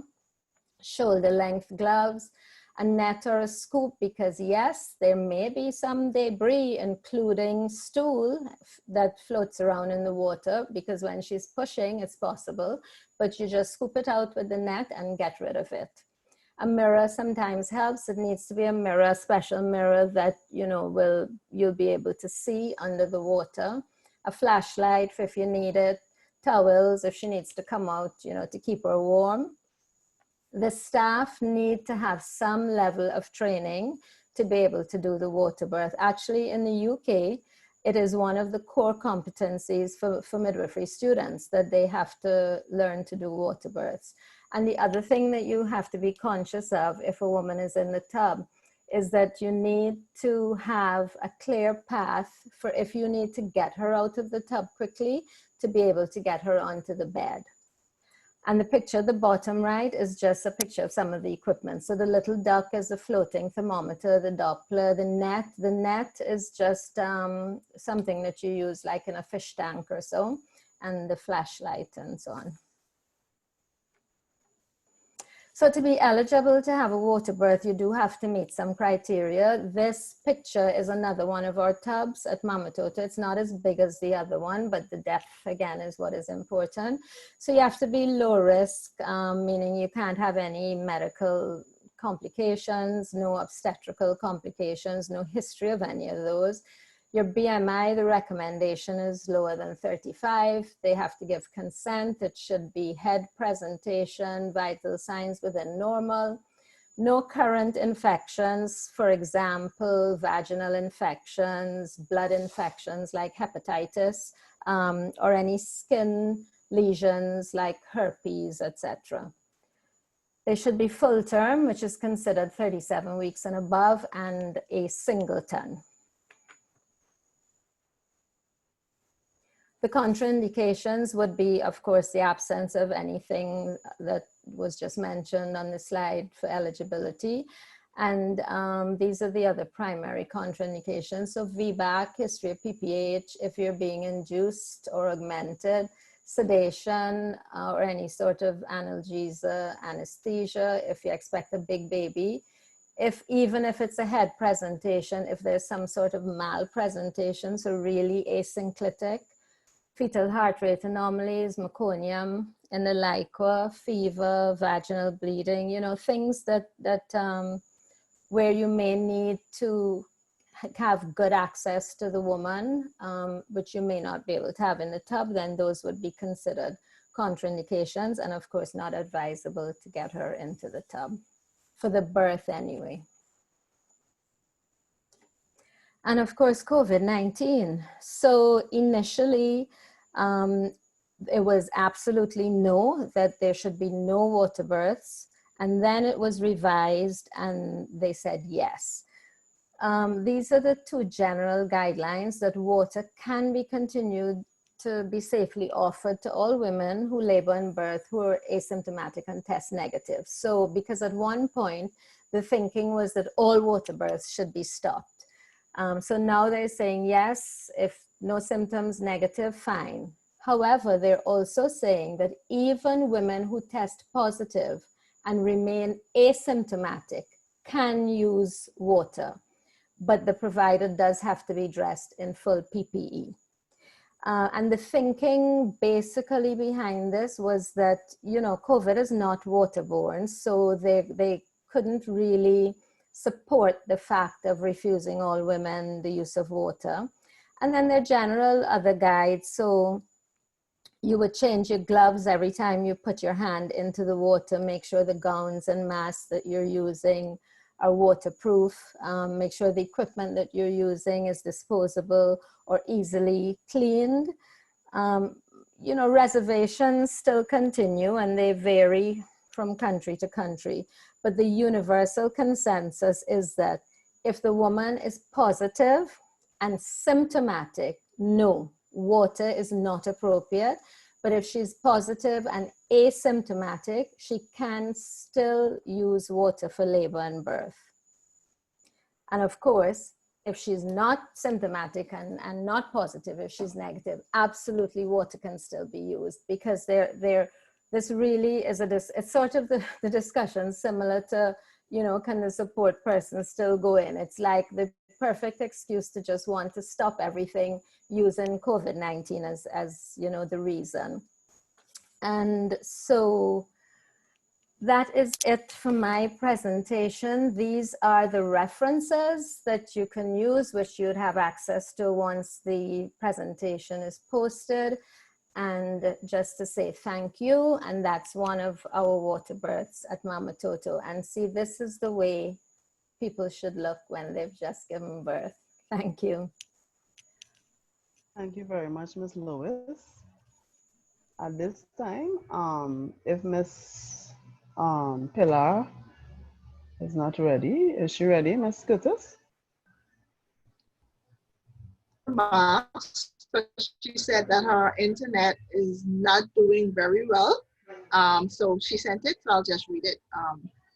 I will try to take my video off and hope that mine's hold up. So I'll just read.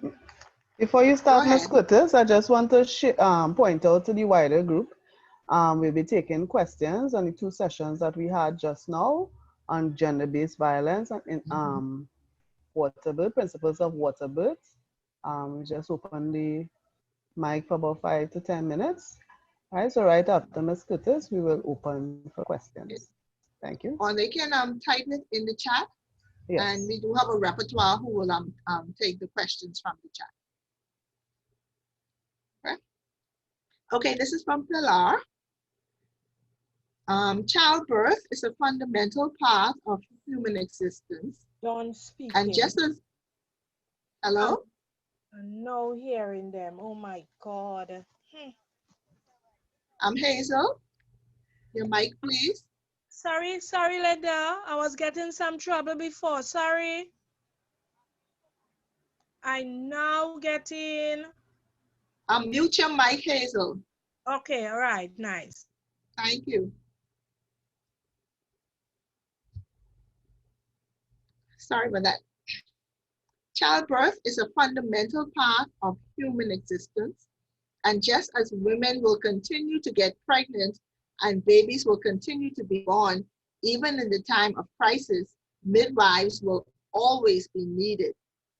2020 is the International Year of the Midwife and the Nurse. And this year, more than ever, in the context of the COVID-19 pandemic, it is crucial to acknowledge and celebrate the enormous impact that you as midwives have on the survival, health, and well-being of girls, women, and their babies.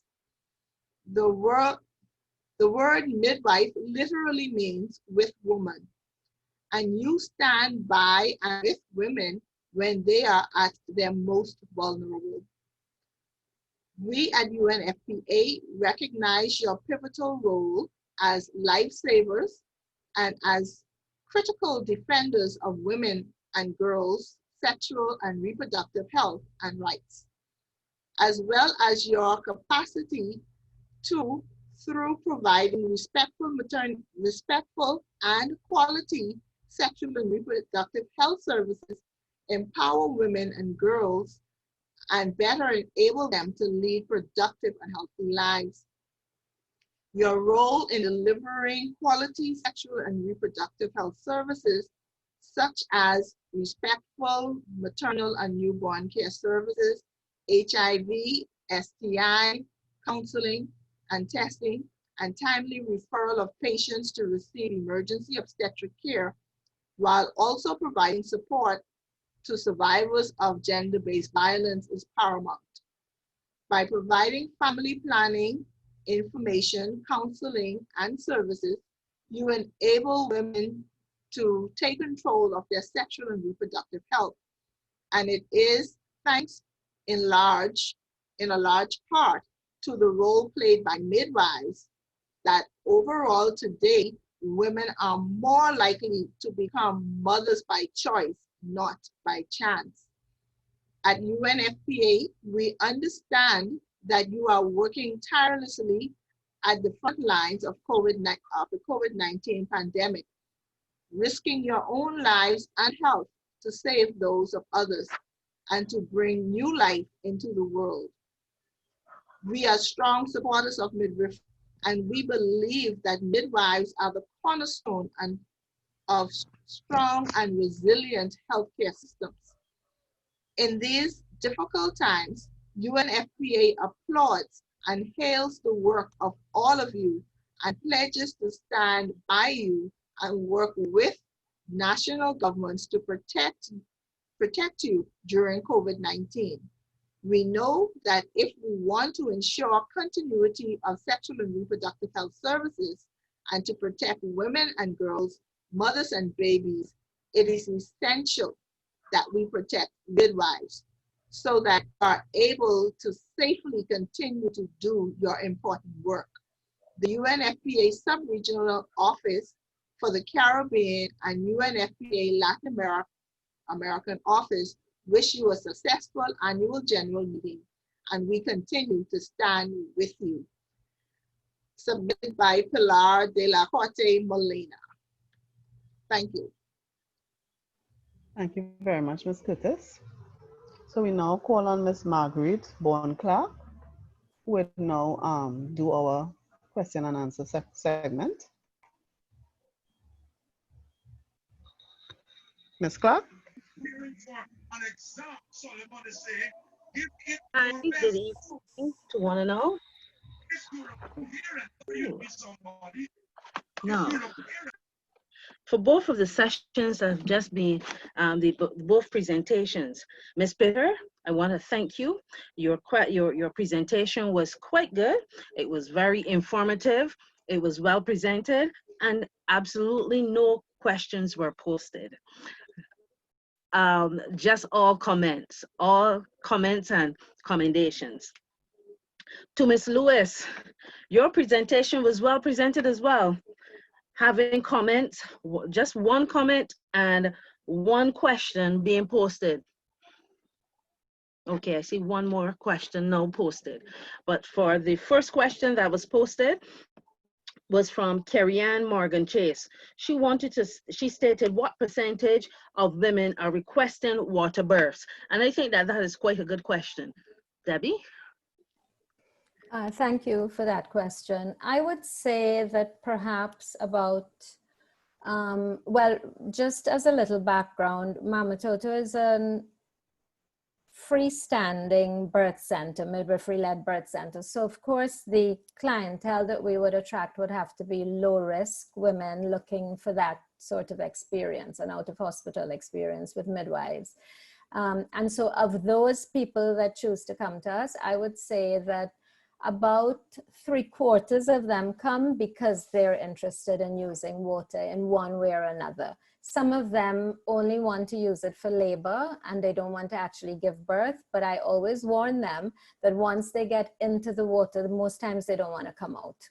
So I tell them, you know, to be prepared for that. So I would say about 3/4 of the women that come asking to use water.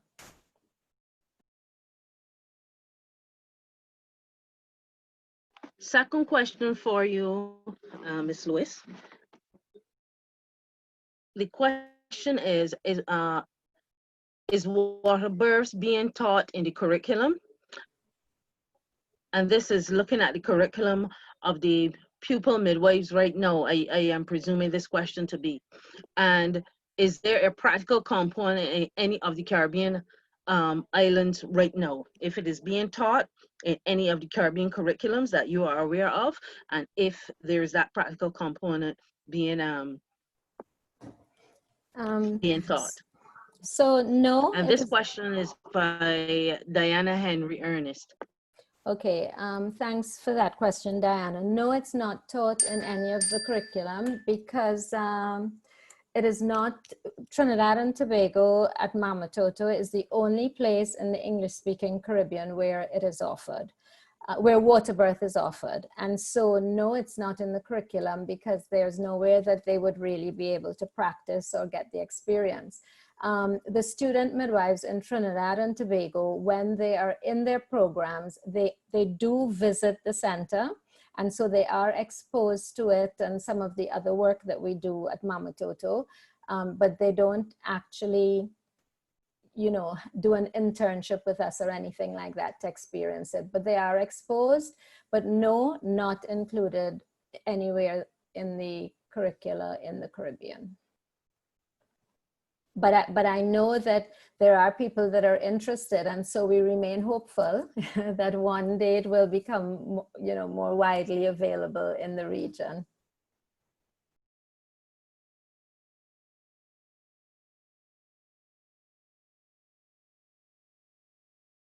Another question here, Ms. Lewis, is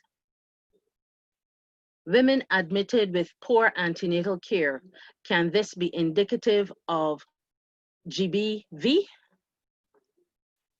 Oh, I think that question might be for Ms. Pitter. Oh, Gender-based violence. that Yeah. is true. No, that's not for you. I sincerely apologize. That's okay. Now, another question from Shellyanne Alexander Ross. What is the success rate of water births so far at your facility? I think you might have alluded to some of it. Yes, generally, you know, I think the majority of the women that get into the water can have successful water births. The reasons that we would have to get them out, the primary reason is because the labor has slowed down. And then once we get them out and we're able to get the contractions back and so on, they can go back in. However, some of them are a little bit cautious because they don't want to go back in and have the same thing happen, you know? And the other thing is that sometimes they're just not able to get into a comfortable position for second stage, for the pushing.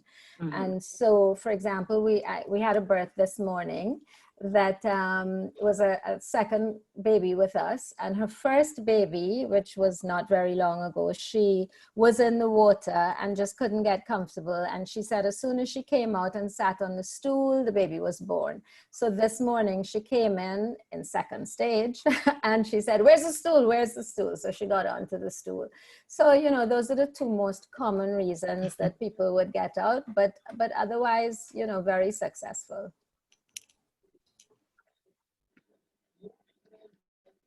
Mm-hmm.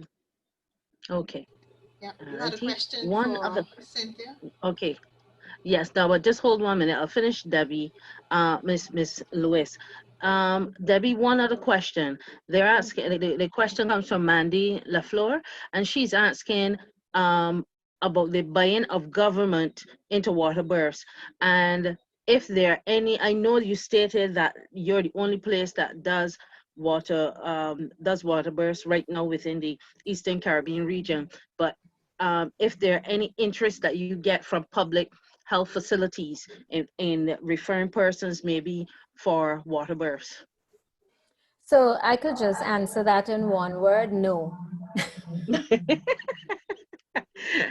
I'm not. Thank you. And to not, if I'm going to go to the edge a little bit and not be politically correct, I'm not even sure that we have support for a midwifery-led out of hospital center, never mind for water births. So no, there really isn't.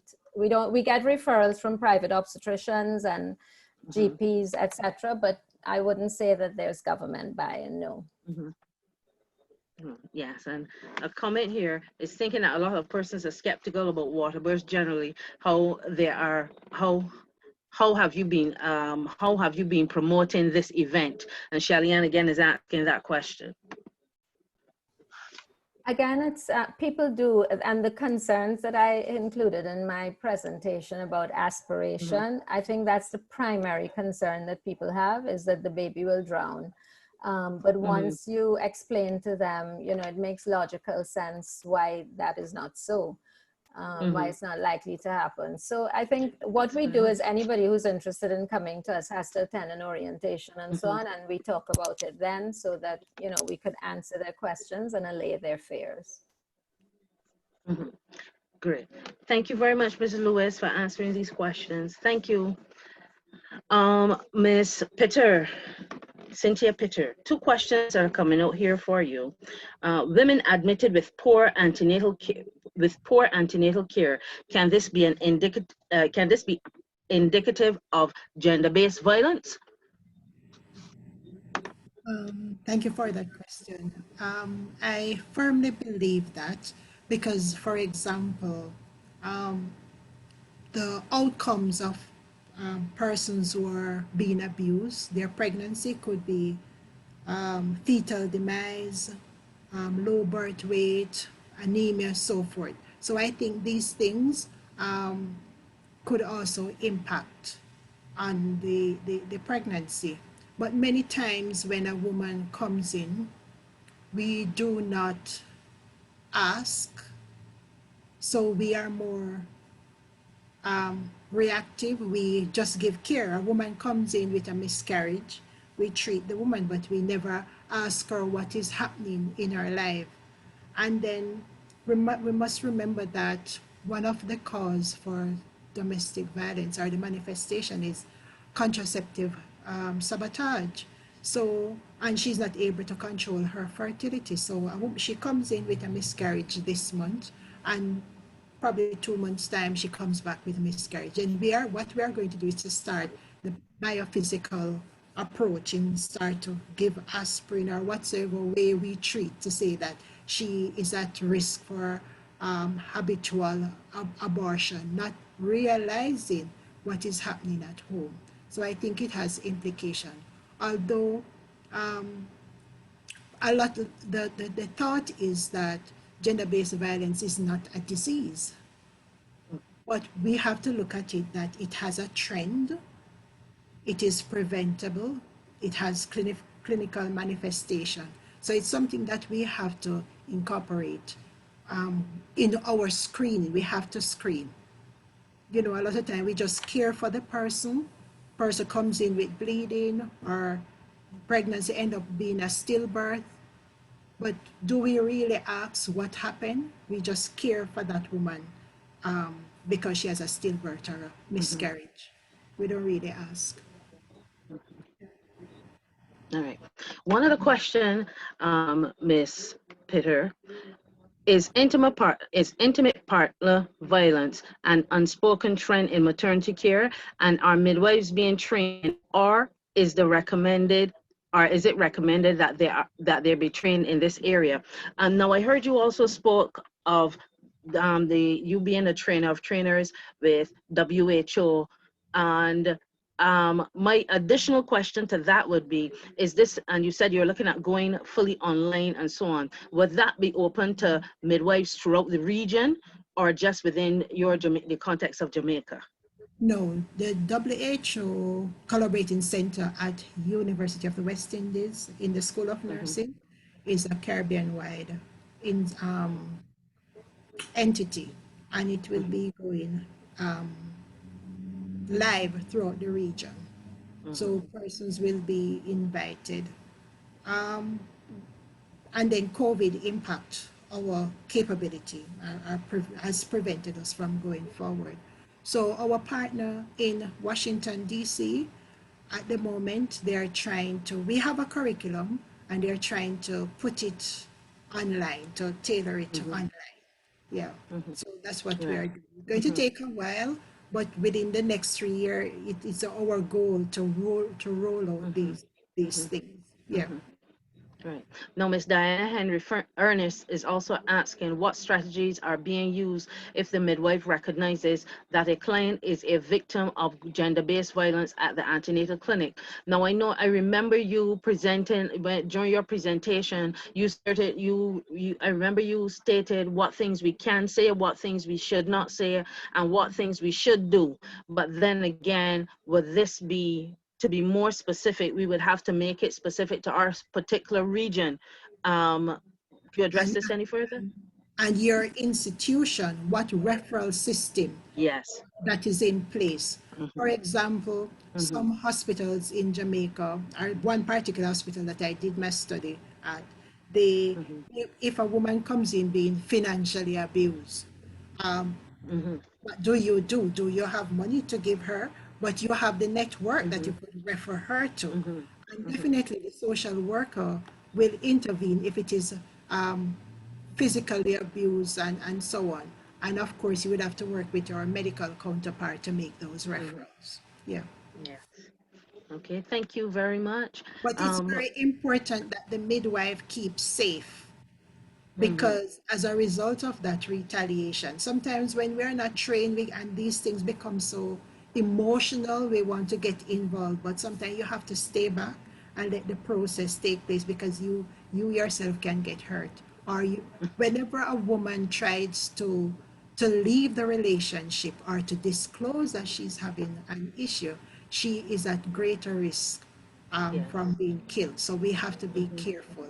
Use the referral system, use the Women Crisis Center, use the system that you have, and and do it within the remit of the law that and your autonomy that you have. Thank you. And thank you too. All right. Miss Lewis, I have two more questions for you, my dear. They're coming. They're coming. Now, the questions, these are the last two questions that we will address at this time. Yes, because we want to get to the panel.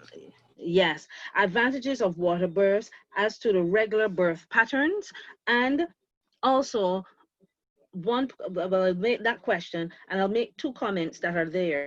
One is Eureka Griffith is looking forward to the time when water births will be an option at public hospitals. Now that would be a jump. That will be a jump. And St. Lucia stated that they teach water births in their curriculum. However, it does not have a practical component to it. And that's also by Diana Henry Ernest as well. So, Ms. Lewis, what are the advantages of water births as to the regular birth pattern? That's a question for you. I'm not sure I'm clear about it, but I think just to say that it helps in terms of what I showed as the benefits, it helps to decrease the first and the second stage of labor.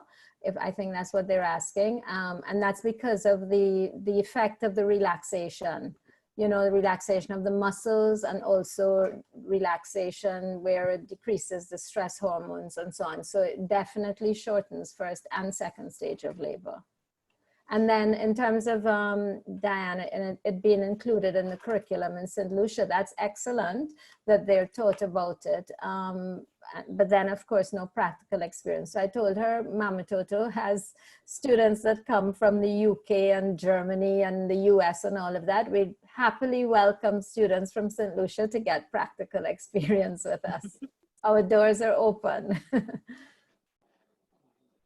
All right, and I thank you very much for your answers, Miss and Miss Lewis, and I hand back over to Miss Linda Ramprasad. Thank you, Ms. Clark, and thank you, Ms. Lewis and Ms. Pitter. We now move into our final segment, our panel discussion on autonomy in midwifery.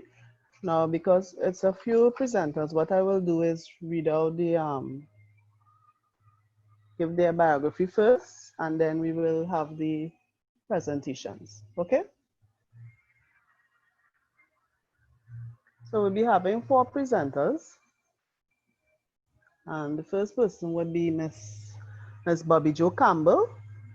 Miss Bobby Jo Campbell is, or Lieutenant Bobby Jo Campbell, I should say, of Jamaica, is a mother of 3, 1 girl and 2 boys, and is a recent graduate of the Caribbean Regional Midwives Association Young Midwifery Leaders Program, Jamaica 2018, and has been a midwife for the past 19 years, currently holding the position of midwife supervisor and contraceptive technologist for the St. Mary District of Jamaica.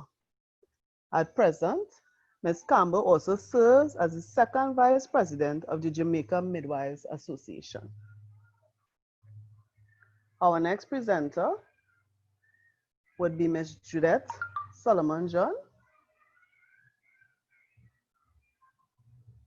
And Judith has been a midwife for the last 26 years at the St. Lucia Victoria Public Hospital, where she has functioned as a clinical resource nurse and now serves as a nurse manager for one of the wards at the obstetric unit.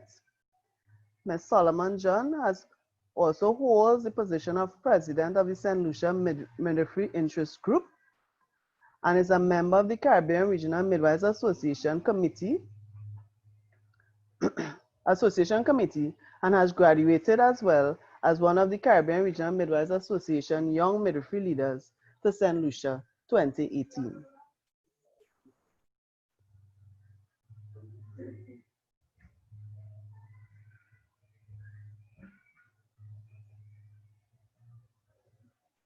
Our next presenter is Miss April Ann Wilson. She is a registered nurse for the last 18 years and a midwife for 8 years. She's also now functioning as a head nurse at one of the leading hospitals in Trinidad and Tobago, the Port of Spain General Hospital. She holds a degree, a Bachelor's of Science degree in Occupational Safety and Health and the Environment from the University of Greenwich. She's also an active instructor for the American Heart Association and is also a graduate of the Caribbean Regional Midwives Association Young Midwifery Leader 2016 to 2018. Currently, she is also charged with the responsibility of conducting and overseeing home deliveries for pupil midwives in fulfilling their program requirements.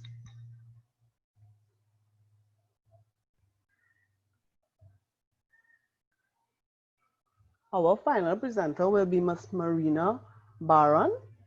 And Ms. Marina Barron originally trained as a general nurse at Chase Farm, Enfield, undertook her midwifery training at Upney Hospital, Barking, and also completed her pediatric nursing training at Great Osmond Street, where she worked for some time at Barts and the Royal London.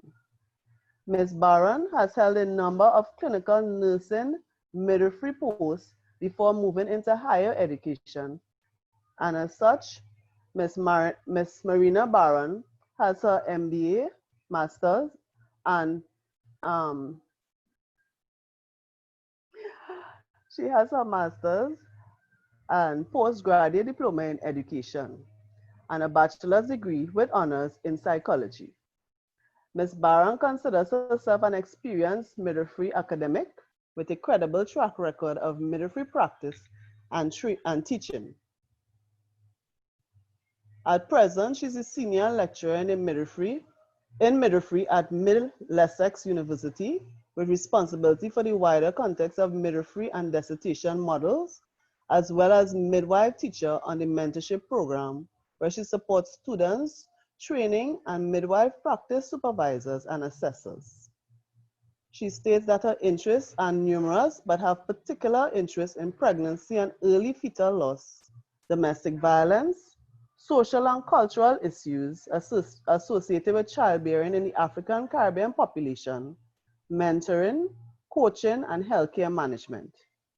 She has also co-published in various midwifery journals and is keen to explore how technology can be used to support students and their learning.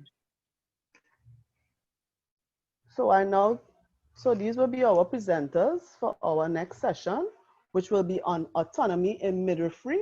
And we will begin with Ms. Bobby Jo Campbell. Ms. Campbell? Thank you, Linda. Good evening, colleagues from the Caribbean. So I will be looking at autonomy in midwifery practice from the community perspective. All right, so what is really autonomy? So it's the right or condition of self-government. But what does having autonomy mean? In its simplest form, it's about a person's ability to act on his or her own values and interests. And from the ancient Greek, the word means self-legislation or self-governance. And with this, an autonomous person must have a sense of self-worth and self-respect. Now, the community perspective. So as community midwives in Jamaica, we do operate autonomously in our practice, and that is with the freedom to act independently. However, we do encounter a few roadblockers that are implemented by other healthcare professionals and not necessarily by those in authority who seek to take away from our core duties or functions as midwives. The Jamaica community setting. So in Jamaica, there are 2 levels of midwives in the community. We have the level 2, who we would call our clinicians. We have the level 3 as administrators or supervisors. The level 3 is the immediate supervisor for the level 2. And I think with this, it's a plus for the profession of midwifery in that you having a midwife being the direct supervisor of another level of midwife, there is more room for advocacy for the profession. There will be unbiasedness in decision making, and the work ethics or standards are similar because we're both working towards the same goal or the same target. Now, when we look at our community, I'm going to look at the different clinical aspects. So for antenatal clinics, these are conducted by our midwives. And in this, our midwives will do their mothercraft session. So here they will educate their antenatal mothers as necessary. Blood investigation forms, ultrasound request forms, they are completed by the midwives who will then look at the results too in order to know where do we go? Are we okay to continue as per normal, or do I need to make a referral? Iron and folic acid supplementations are dispensed to our clients.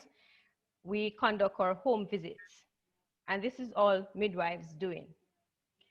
Deviations identified from the norm are properly or adequately documented and appropriate referral made for further evaluation or management, be it that they are referred to the high-risk antenatal clinic, to the hospital, to the nutritionist, to the general practitioner, social services, etc. And after all of that, follow-up is conducted to ensure that the referral visit is actually carried out by the client. Midwives in Jamaica community setting, they also do home delivery. And this is one of the core duty of the community midwife. And she earned that right on successful completion of her midwifery program. And she maintains that right through registration and licensure with the Nursing Council of Jamaica.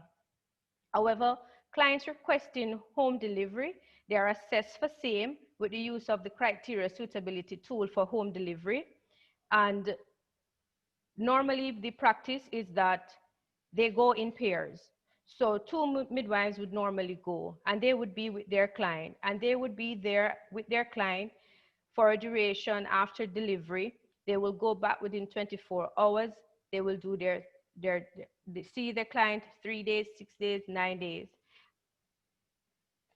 So in terms of 6-day clinic or 6-day postnatal visit, because what happens is that in some settings, the 6-day postnatal visit is now conducted at a clinic as opposed to the midwives going out to the home of the client.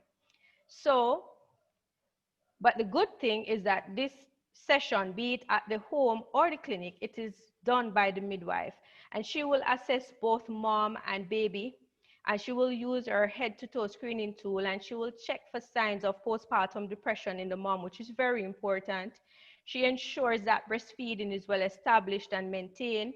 She also ensures about the availability of home help, even though she would have inquired about same during the antenatal period.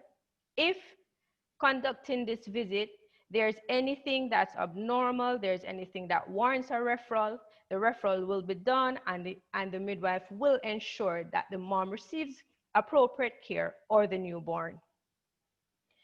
When it comes to the postnatal clinic setting here, there are areas, there are facilities where the mother and the baby will be seen by the midwife, attended to in totality. However, there are some areas that this clinic is conducted in a split version, where babies are seen by public health nurses and mothers seen by midwife. And this is one case that you see the autonomy is like slowly trying to be taken away from the midwife, because in the event that the public health nurse is not available, the midwife is expected to see both mom and baby. So it makes one wonder, why am I competent at some times and another time and I'm incompetent to carry out this care? which I was duly trained for. In our child health clinic settings, the midwives will assess the growth and development of each child with the use of monitoring tools, and we have the appropriate tools for age, gender, and gestational age of birth. Vaccines are administered as per schedule. Referrals made for any identified deviation from the norm to the appropriate health professional, and this may be to the nutritionist, the pediatrician, the general practitioner, the child psychologist, or any other health personnel that needs to see this child, and home and or follow-up visits are done for our children. Family planning. Midwives are family planning practitioners as well, and midwives do conduct the clinic sessions where they provide information and they counsel the clients on the methods available and actually assist them in the process of selection of their method of choice.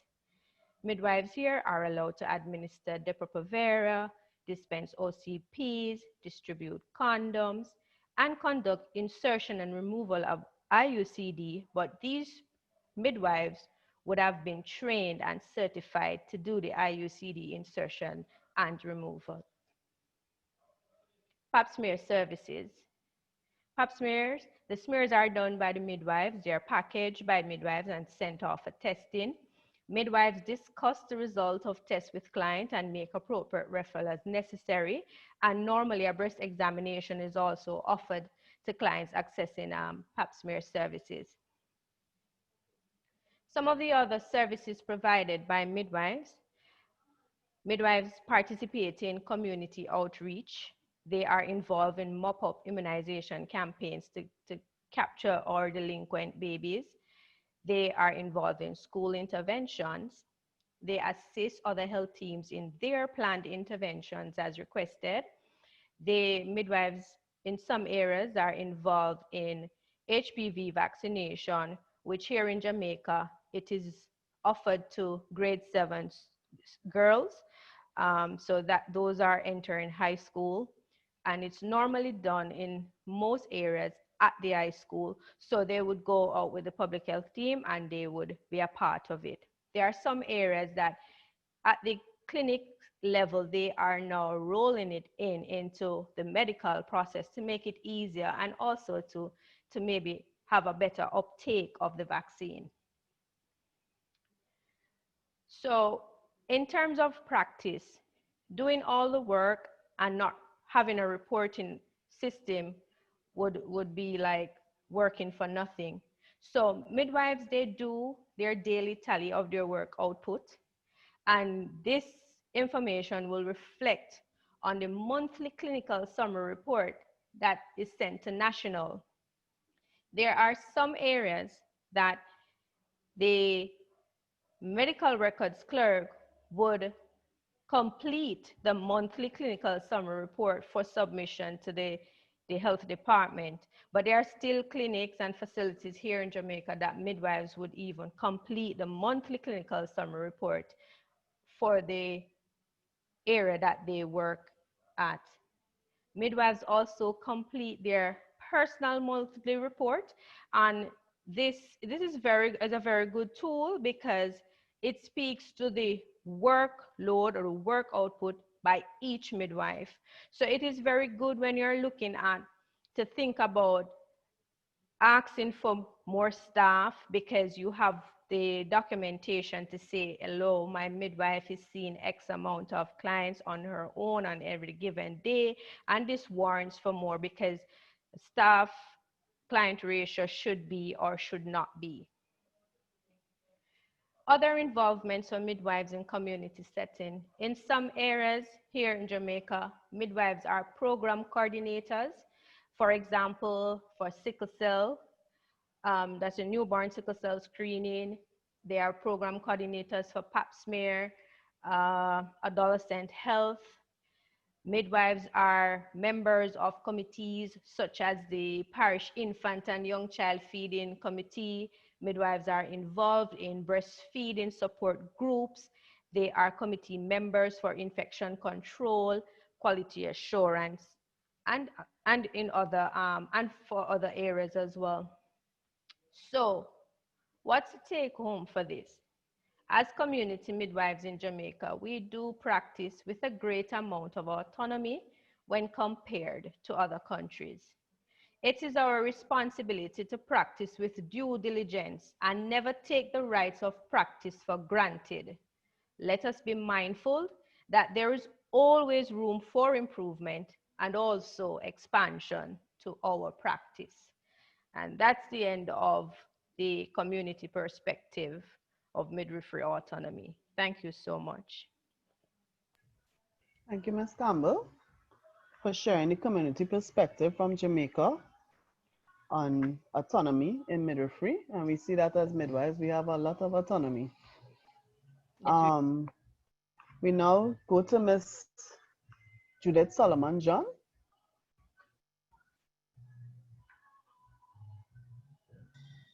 Thank you. Good evening, all. Good afternoon. I'm going to share my screen.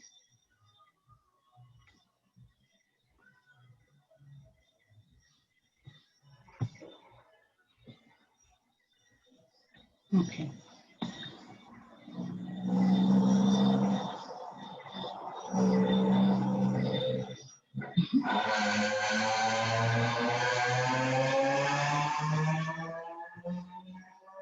Just trying to get the slideshow. Just bear with me, please.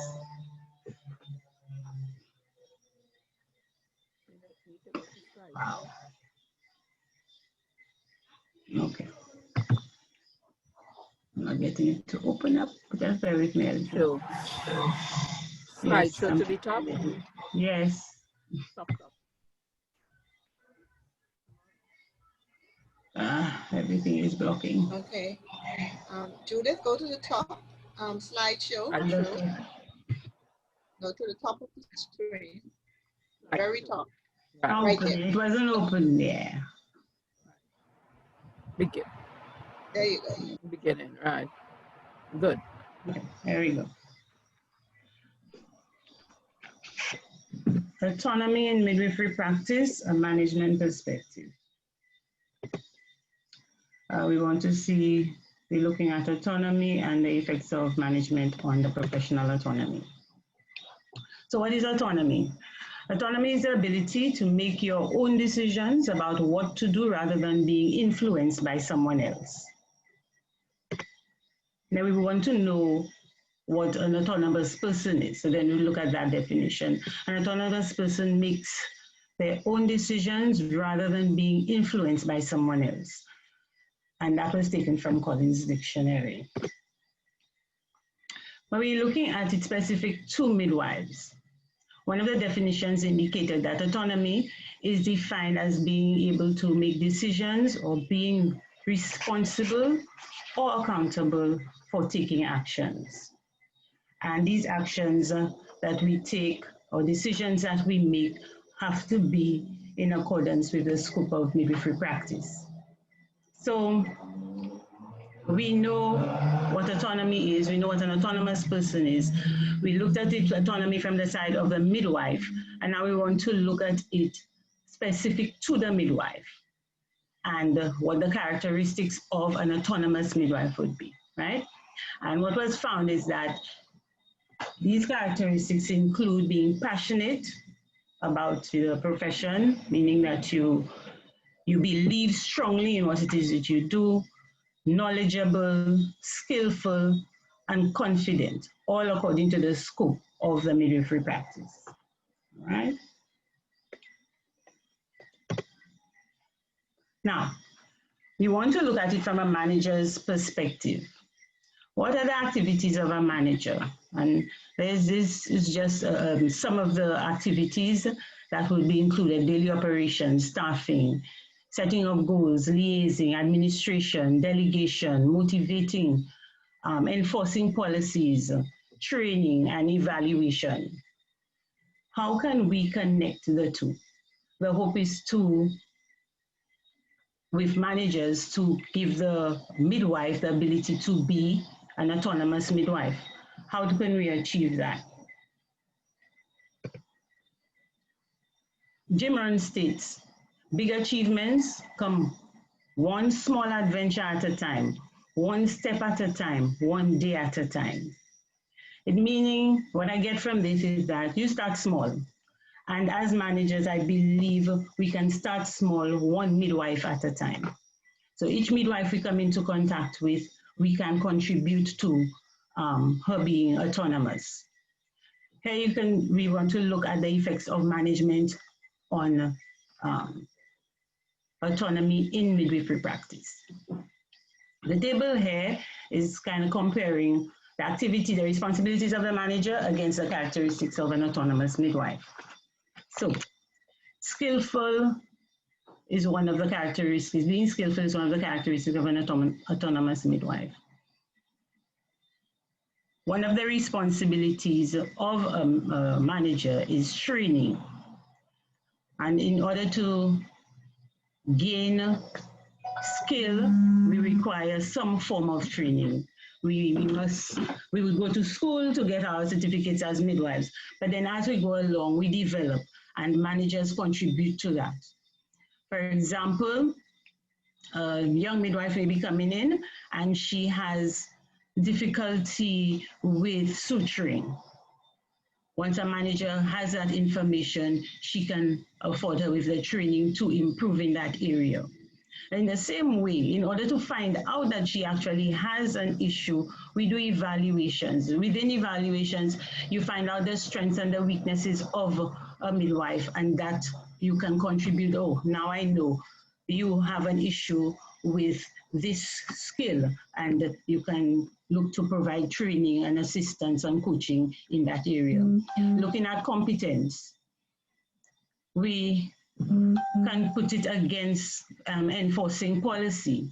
In order to become, you must be knowledgeable, competent, you feel skilled enough to practice, right? So ensuring, enforcing policies, meaning that you maintain the standards, that you ensure that the midwife maintains the standards and you encourage her in that area. Training also will help. She knows that she can do it because now, oh, this is how it is done. So she feels more, she gets the skills and the information that she needs in order to function at a high standard. She's confident. In order to get an autonomous midwife, help her with being confident, we need to motivate and coach. That's what managers can do. So if you motivate her, you cause her to act in areas that she wouldn't think that she would be able to. For example, she may have difficulty doing a teaching, for example, whether be educating or standing in front of a group. Some persons still have that issue, and so you can encourage her and support her during that time.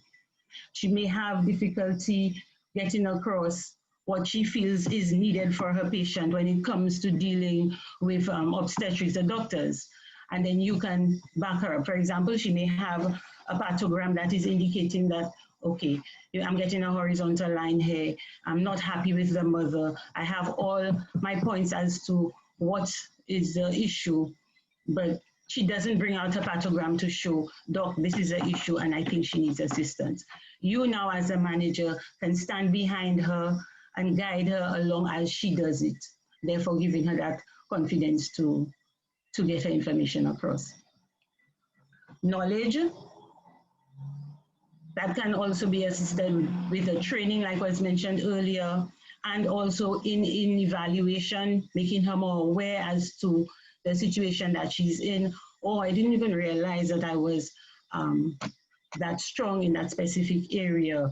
May have as well ask her to do a teaching on it, meaning, okay, I'm that good that they want me to do a teaching on it. So we provide that same way she knows that she's getting the information that is required. The standards, enforcing policies, she gets the standards.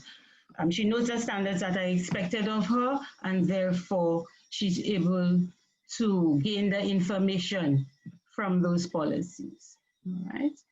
And when we look at her being passionate, believing strongly in what she does.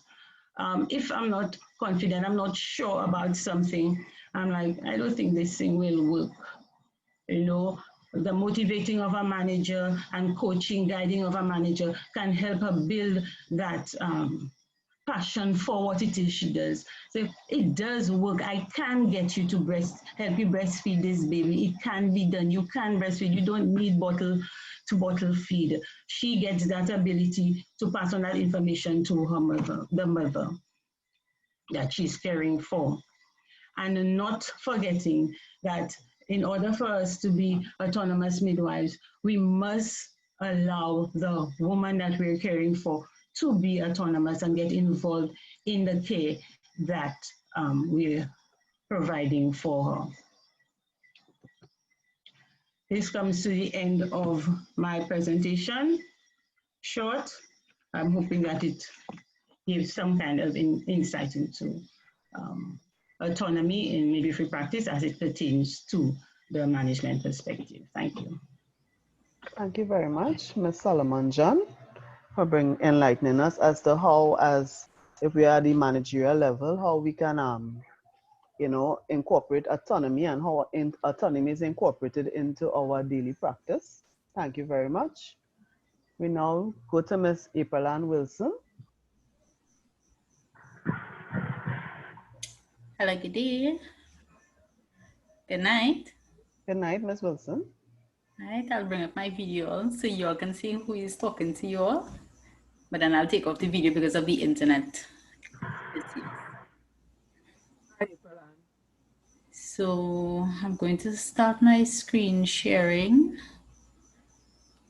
I'm not getting onto the screen sharing. Just down below, you will see share screen. It will come up shortly once it opens. Okay.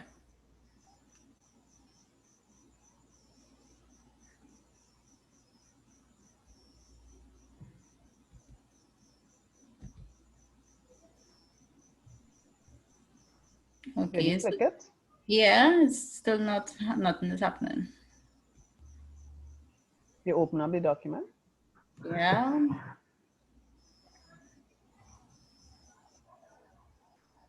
Click it again, maybe it didn't happen.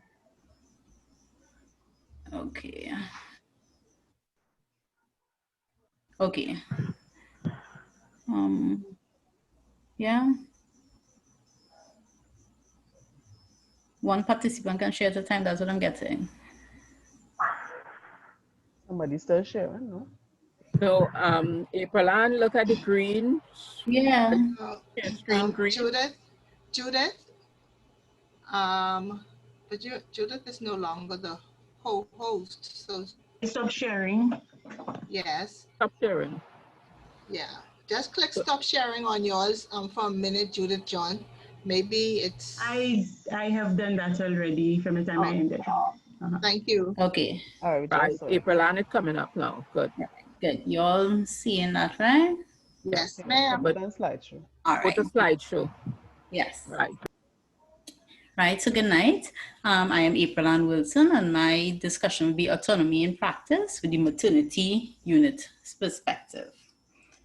So tonight, I want to start off by sharing my objective. We're to define autonomy.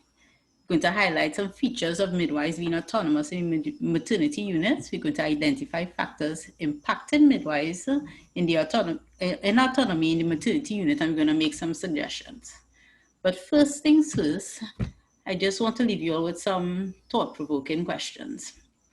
In the past, women have given birth in the community by midwives. However, in today's world, women's births are taking place in the hospitals or the secondary care facilities. It begs one to question the reasons why. Is it because the hospitals are being promoted as safer? Is it because midwives are not clear on their role and scope of practice? Is it because the legislation passed by persons who are not clear on the role of midwives? Is it that our predecessors didn't socialize the practice to younger midwives? Did midwives take up the roles that can influence on midwifery practice? I hope somebody can answer me. But let us move on to autonomy. The dictionary definitions of autonomy frequently encompass the terms self-governance and independence. But in terms of midwifery, it speaks to professional autonomy. which implies the midwives determine and control the standards of midwifery education, regulation, and practice, and does not mean working alone or in isolation from the woman or colleagues. That came from the International Confederation of Midwives. So what does a woman who is autonomous in the maternity unit do? She advocates. She's a champion for respectful maternal care. So she demonstrates her knowledge, her confidence. She can easily identify changes from the normal. She works in partnership with the woman and her family to give individualized care and not steep into the routines of the obstetric management, which often dominates hospital care. She works with other members of the healthcare team that they can give optimum care to all of their clients. She's accountable. She's accountable not only to her clients, but also to her profession. She understands her roles, she understands her responsibilities, and works within those scope of practice. She makes ethical decisions and recommendations for a better quality of care. She gives good quality of care, and quality of care should be holistic at all times. So she not only sees the clinical aspect, she's seeing the emotional aspect, the physical aspect, and also the family. And she also gives continuity of care. However, there are many factors that affect the midwife's practice. First one is her personal concept of autonomy and willingness to accept this autonomy. Today, a lot of midwives are still referring to themselves as nurse, or they accept when the patient calls them nurse, but you are a midwife, refer to yourself as that. Do midwives understand their roles and responsibilities? Are they willing to make decisions and advocate for their client, or do they utilize obstetric management as a fail-safe? They are peer pressure. They are scolded for being autonomous from their own colleagues. They are not accepted. We have this dilemma between a nurse midwife versus a midwife. So a double train and a single train. We have poor team dynamics within the working environment. There are regulatory barriers, policies, and guidelines. So the midwife's scope of practice and her extent or her vagueness, because sometimes it is just not very clear. Her scope of practice may be limited. She may not have prescriptive powers. She may not be able to suture. She cannot admit a patient, manage, and then discharge. And these are low-risk women where she specializes in. There are problems with double-trained nurses versus single-trained nurses. There are prohibitive guidelines. So whereas a nurse midwife could do medication policies, the single-trained midwife may not be able to do in some circumstances. There's also poor advancement for remuneration because of whether you are a nurse midwife or a midwife. She has issues with the working environment also. It may be hostile, it may be defined and restricted because obstetricians like to hover. We are in their domain as far as they are concerned. There's an automatic medicalization versus the use of the midwifery model for low-risk women. Example, they rely on ultrasound where we do palpations. There's a recognition within the institution and value placed on midwives. Is there really that recognition? Midwife roles tend to be subservient to the medicine. And we often sacrifice our quality for quantity because, as they say, time is money. We live in a society where everything is about blame and litigation. We have no liability insurance. And then we must also look at the current climate, which is COVID-19, where their focus is on preserving PPEs. We forget that the woman is part of a family. We don't allow her significant others to see her, to come to the birthing suite. We don't even do follow-up care, or it may be limited. However, I would like to make a few suggestions. How about revising and sensitizing the policies and manuals that include best practices? Because if we remember those Cochrane reviews that Ms. Lewis talked about earlier on, they tell you about best practices, and midwife for low-risk women is always the way to go.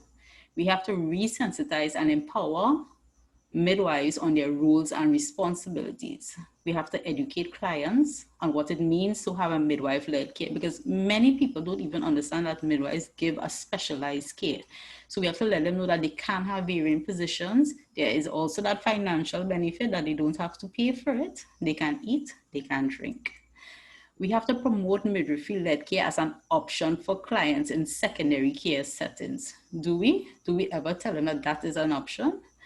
And we need to promote the entrepreneurship of midwifery. In Trinidad and Tobago, we have one midwifery-led birth center, Mama Toto.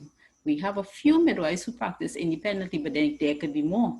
And we need to have our experienced midwives promote proper modeling of the midwifery practice. So we need to go far, especially where autonomy is concerned. And that is my presentation. I thank you.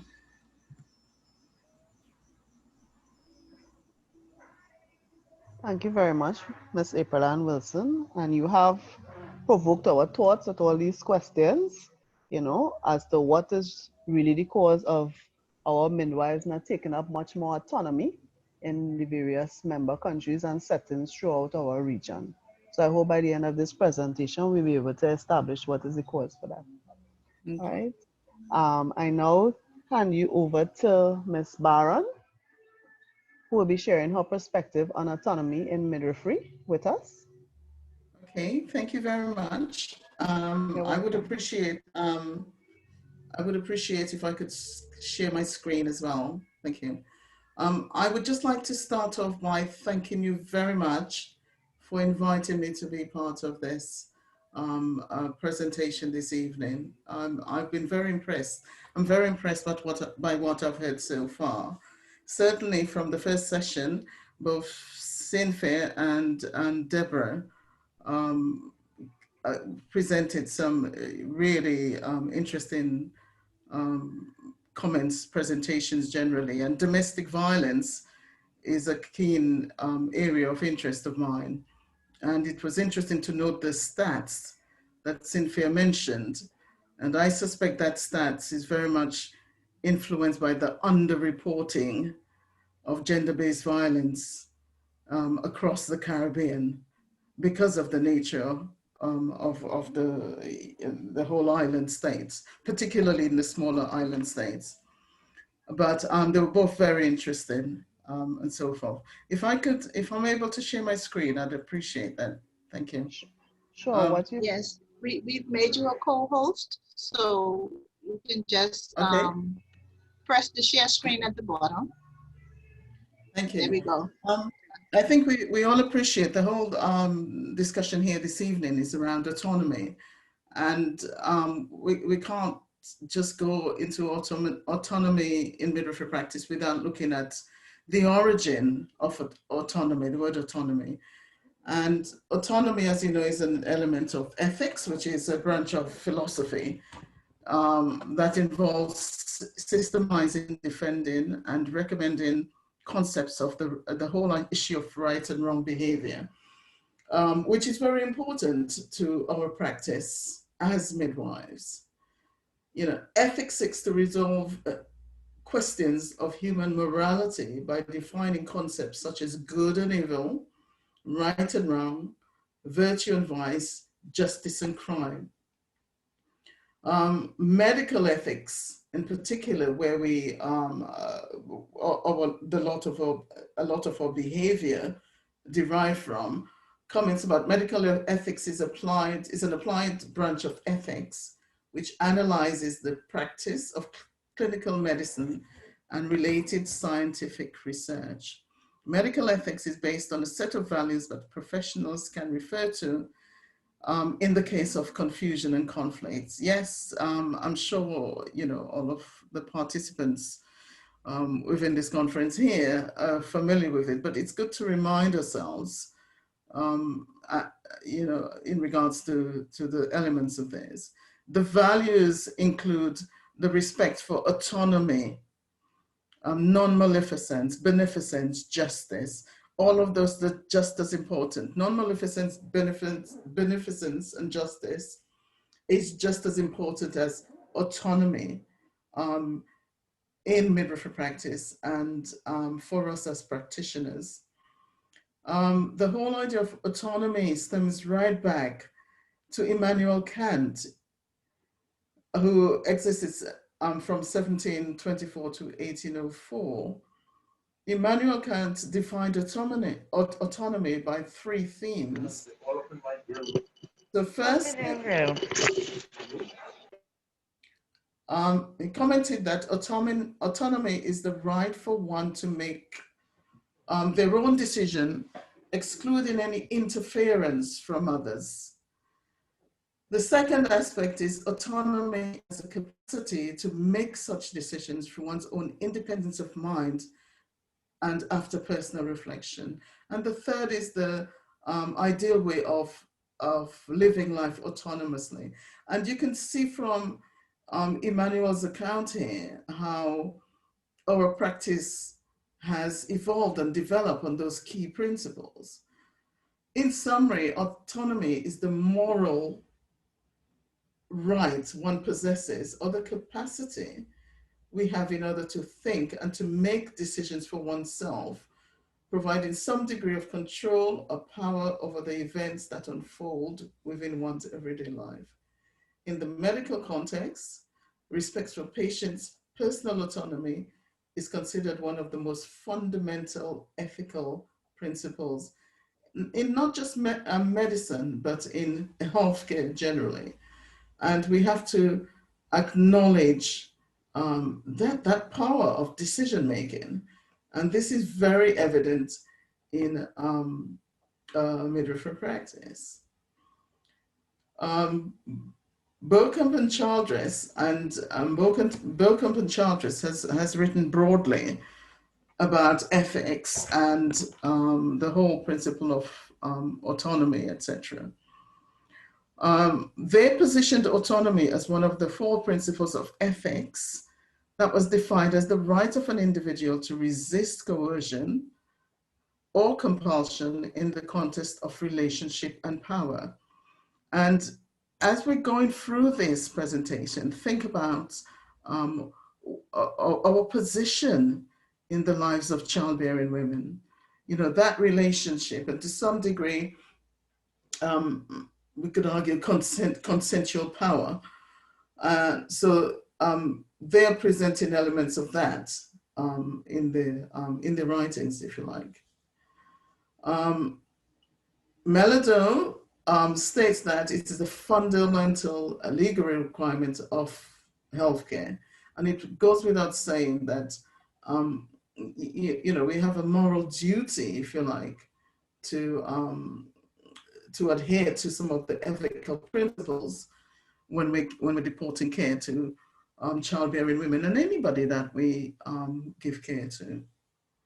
In the UK, autonomy is reiterated in the Code of Professional Conduct of Practice and Behavior for Nurses and Midwives, as well as the standard for competence for registered midwives. So it is clearly written in our governance, and we have to adhere to that. It's not just the moral requirements by society, it is actually enshrined in our governance by a governing body of midwifery, not just midwifery, nursing and midwifery practice. Autonomy is a concept central to the definition of a midwife. The midwife is an autonomous practitioner of midwifery accountable for the care she provides or he provides, and this is in accordance with the World Health Organization. Midwives generally, when you think about it, they have a responsibility to determine the standards for education, for regulation, for practice generally.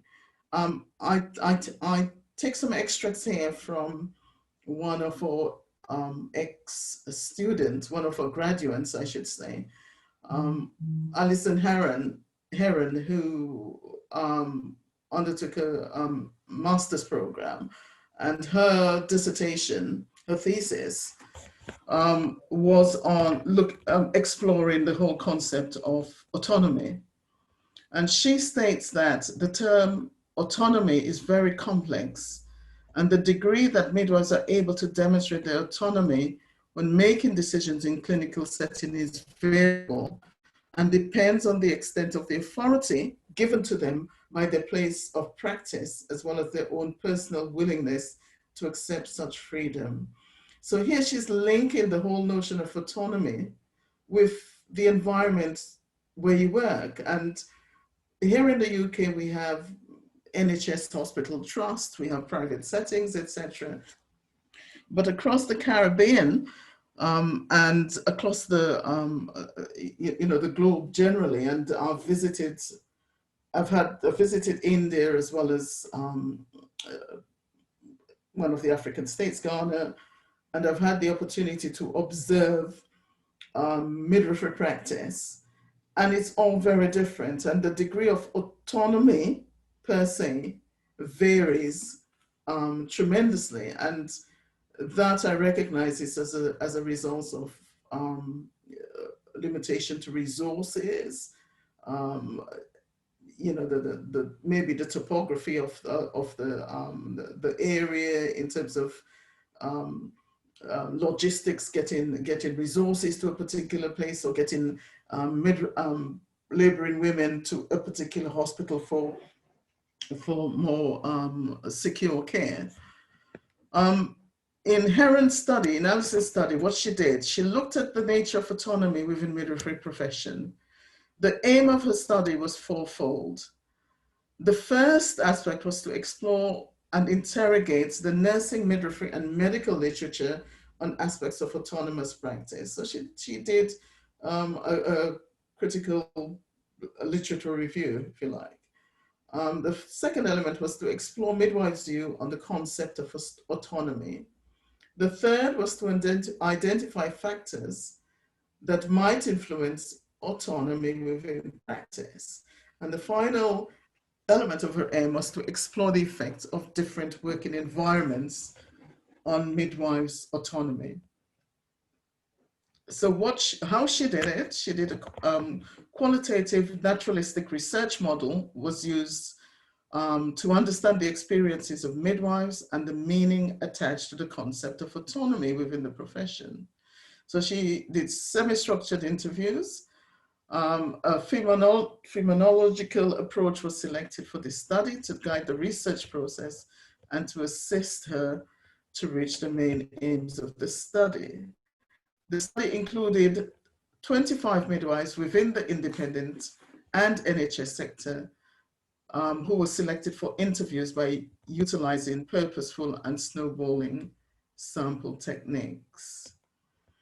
Five areas of midwifery practice were chosen, as each had different models of care. So what she did basically was to, in terms of choosing her, the areas to focus on, she chose them specifically in terms of the kind of care that they deported to the women.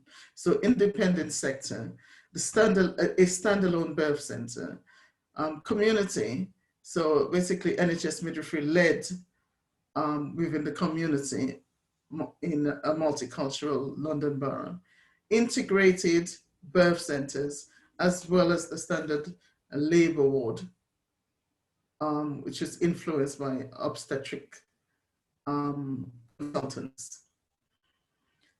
So what she found overall in her study, whilst respondents advocated autonomous practice, the findings did not always support this philosophy. So what she's saying here, we say we're autonomous practitioners and we go out there practicing to that extent, but the study that she did actually found that that did not always support the philosophy of autonomous practitioner. Some responses reflected confusion in the interpretation of autonomy and what equates to autonomous practice. And yes, we can sit on here and go online, within our discussion and our debate and arguments and so forth. We can go online and look at the definition of autonomy and autonomous practice. Yet, when we get down to it, I'm sure there's some degree of confusion in terms of what that means. It's similar to when we comment about people behaving professionally. what does the term mean? Does anybody teach anybody how to behave professionally? For some reason, that is a kind of behavior pattern we just expect people to come into the profession with. Education was a key issue, both within the profession itself, among NHS management and other relevant professionals groups. Alongside this was the issue surrounding the culture of the working environment regarding the hierarchical structure and its impact on the ability to practice with autonomy. That to me is a very, very important aspect of it. In terms of say, yeah, as midwives, we'll say we're autonomous practitioners. Yet, how is that facilitated? How much scope do we have to really liberate ourselves and practice as autonomous practitioners? Having done that, the study, part of the conclusion of her study was that she made the following recommendations: that in-house professional development programs to address the lack of knowledge regarding the concept of autonomy, and that was to include medics as well as midwifery managers, active involvement in hospital guidelines groups and service development programs, as well as promotion of midwifery-led care, replication of this study in other areas of the UK to determine any significance to workload and place of practice would seem vital in directing the education of midwives in particular as to where they will eventually practice. A comparative study of work culture, including hierarchical systems to determine significance of autonomous practice. Yes, this is a good concept that we hold on to, but when we get down to actually studying the whole concept, there are questions yet to be answered. There are areas still yet to be explored around the whole notion of autonomy. Alison continued that midwives must be able to control their practice by demonstrating his or her ability in exercising choices and making clinical decisions independently with women. And at the beginning, when I cited Kant, we spoke about this ability to make decisions independently. And what she's saying here is that we as midwives need, if you like, this scope and freedom, if you like, to make that independent decisions, to make independent decisions. The degree of being autonomous in midwifery may depend on various factors. The context of healthcare setting might be socio-culturally and politically influenced, that may either facilitate or hinder midwives' autonomy. Common definition and descriptions of autonomy are associated with being knowledgeable of the scope of midwifery practice, having authority, and being able to make decisions. So it's about your practice. It's about being able to make decisions. And it's about being accountable for the consequences of any decisions that you make. And this is very much in line with the key principles, key ethical principles of autonomy. Autonomy has been defined as being able to make decisions and facilitate responsible or accountable for taking actions and making decisions, facilitated by recognition of the scope of midwifery practice. Globally, maternity care systems have undergone dynamic and continuous transformations, which makes the system vary and be unique from each other depending on where the system is situated. So I'm here from a UK perspective, but I'm also appreciating is the various perspectives from the Caribbean. And we understand, we need to appreciate that it will be different because the whole system, the governance system is different. The access to public recourse is very different.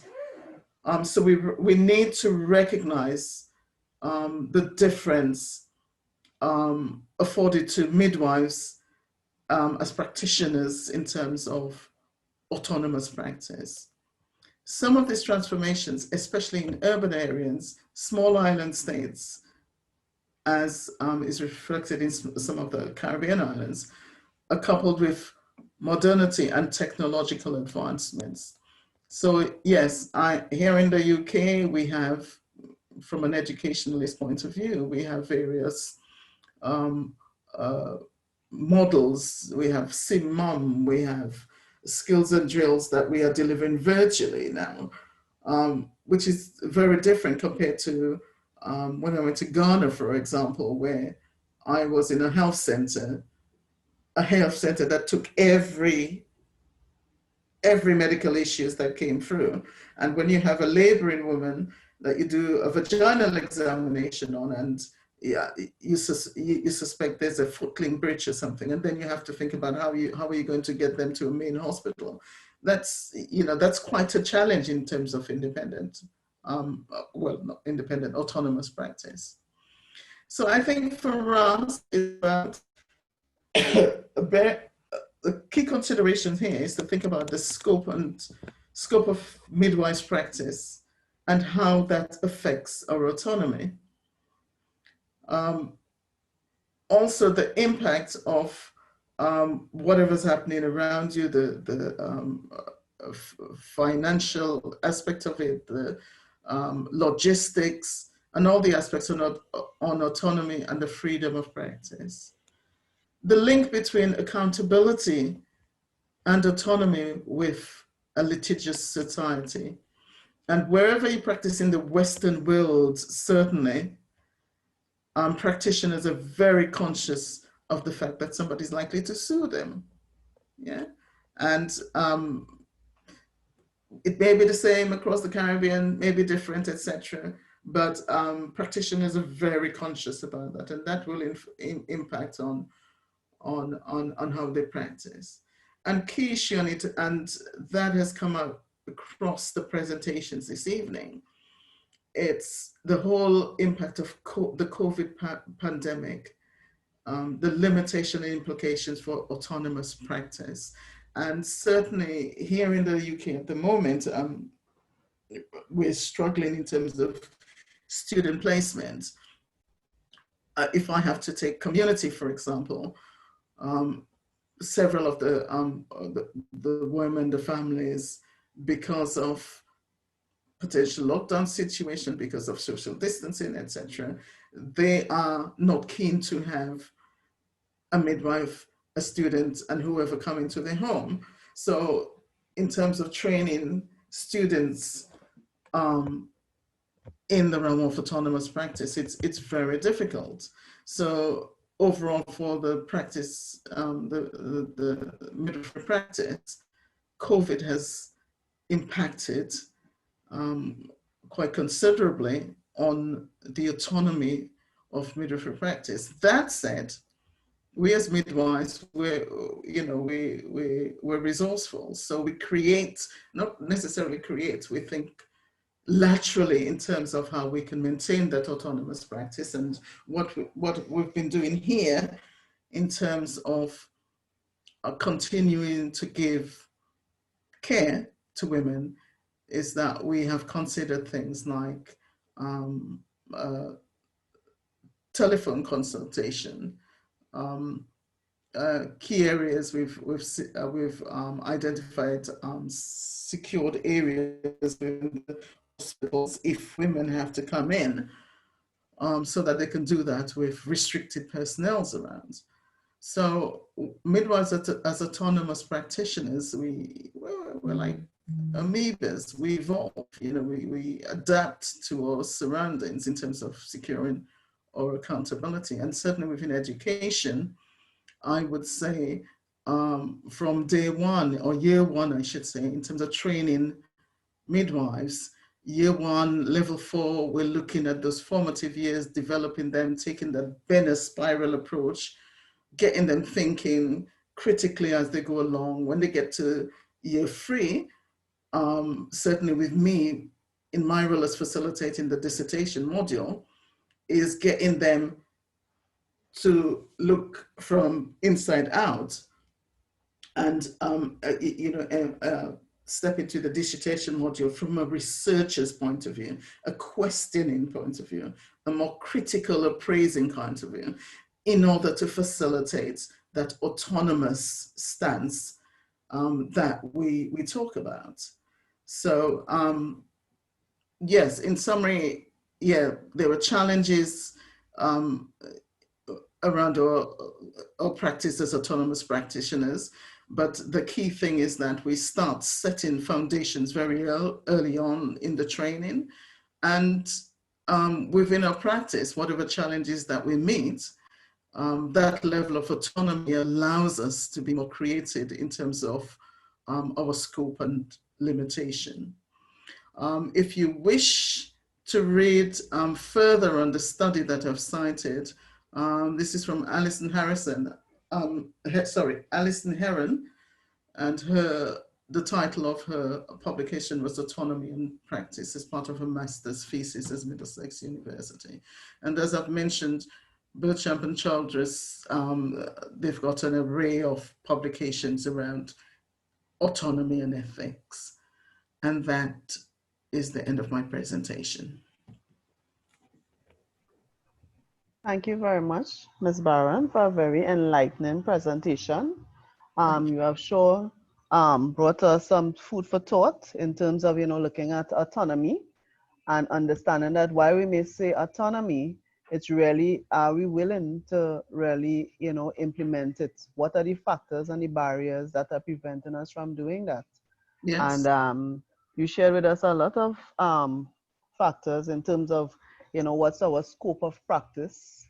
Is it our location, technology, or the culture of our environment? Absolutely. So, you have brought us a lot of, different perspective. And, we also saw that with training and, laying the foundation early, we can make some changes where autonomy in midwifery practice is concerned in our region. All right. So thank you very much for that presentation. So we now open the floor, for our questions, and I will hand you all over to Ms. Clark, who will share with us the questions for our panel. Thank you. Hi, thank you, Linda. From this perspective, not many questions have come up. What I'm seeing is a lot of comments supporting, stating that we've had very good presentations. You all have been the three presenters, that being Bobby Jo Campbell, Judith Solomon John, four presenters, sorry, April Ann Wilson and Marina Barron, that y'all presented your presentations were very clear, and a lot of the information was understood and supported. However, one question came up very early in Bobby Jo's presentation, and the question was asked, are midwives at the hospitals allowed to discharge their clients in any of the Caribbean islands? The comment that was made to that I saw was this: the right has been taken from the midwife. Discharges of clients are now being done by physicians.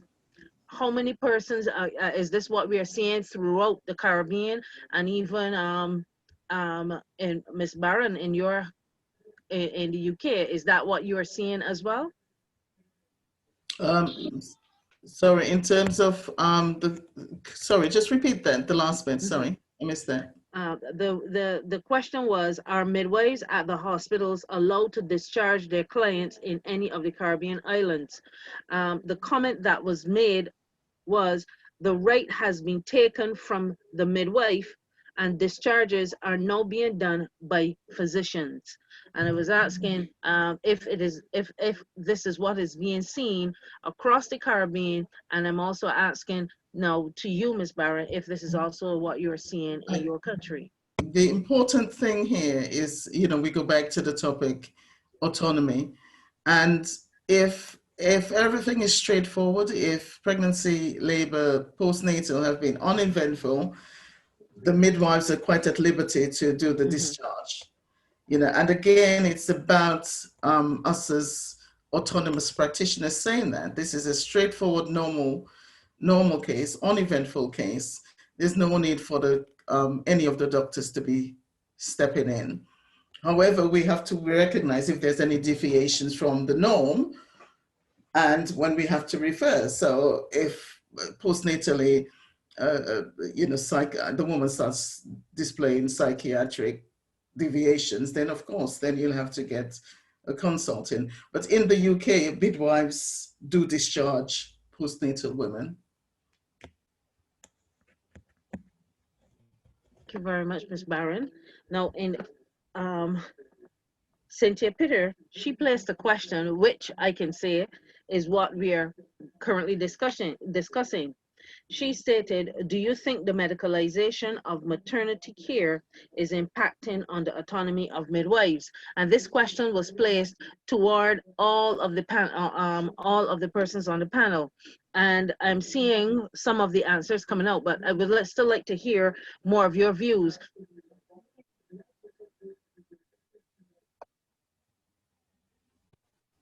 Restate the question.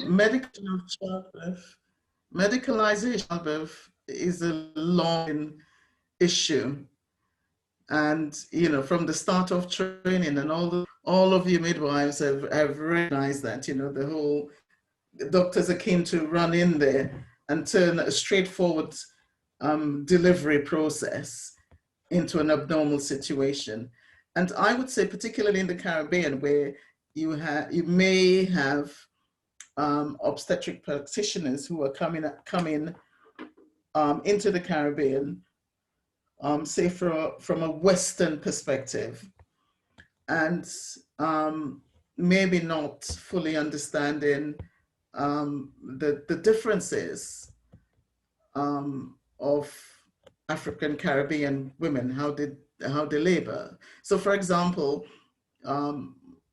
if you look at anthropology and the shape of us as African descendants, the shape of our hips, the fact that if we have hyperemesis, we're more likely to have it more severely, say, than our European counterparts.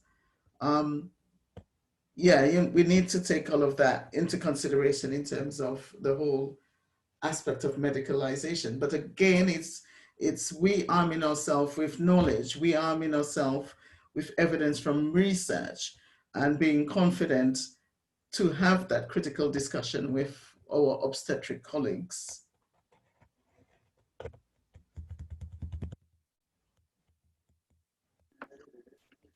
Any more of the panel want to answer that question? Bobby Joe, I do believe that medicalization do take away some of the autonomy from midwives, because what you find, especially on the obstetric unit, is that the labor process is sometimes rushed, because a doctor may not want to have to be called out at 2 a.m. in the morning or 3 a.m. So I can relate to experiences back in my days in hospital. It was like, it's so easy to write query impending fetal distress and just to say prepare for theta, instead of allowing the woman to labor when there's no indication. There's not, fetal heart is good and everything is good, but doc just don't want to have to come out at 2 a.m. or 3 a.m. if something should deviate and then it results in a cesarean section. So I think that is it. And also too, you find that there at times episiotomy is given when it's not really necessary at the moment. Just use the expertise. But then again, I would say that doctors are lacking in that expertise, as opposed to a midwife who will guard and she will stretch at perineum and be there. So it's just, bam, give an episiotomy, let's get this baby out and go. So I do think it takes away from the midwife doing her core duty and utilizing the skills she gathered through the practice years.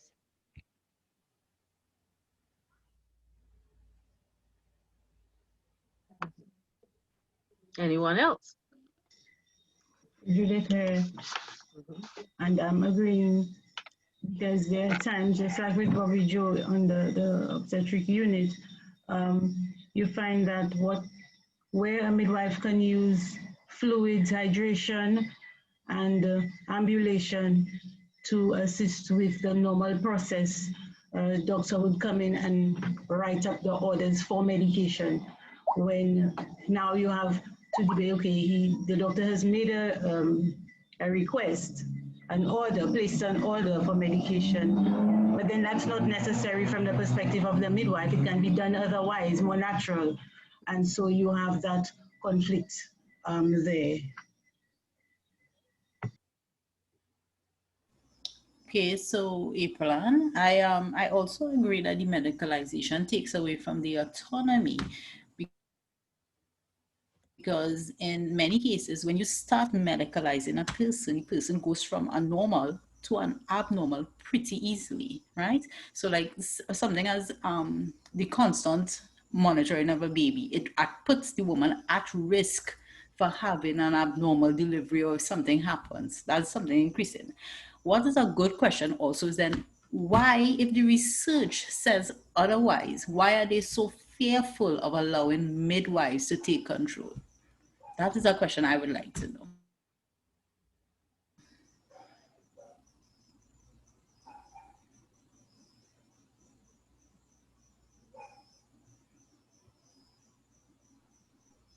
Are there any other questions? It may impact their private practice. All right. No, I do like the discussion. One thing I noted, I don't know if it is the same in other countries, but I remember when I was a pupil midwife on the midwifery unit, and I was also there working alongside and then even after I graduated, I was working alongside the midwives on the delivery suite. I remember distinctly that midwives were guiding medical students in their care and the care of of the clients there.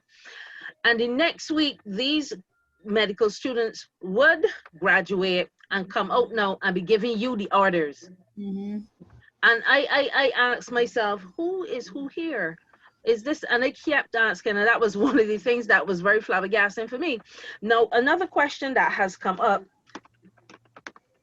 by Dharma Charles: how do we know? Because we've recognized that autonomy, we are gradually losing autonomy in varying areas within the scope of and the practice of midwifery. What recommendations then can be given to regain autonomy? How then can we go about doing this? Because now it has the script has flipped on us. How then can we, as a body, go about looking to regain autonomy?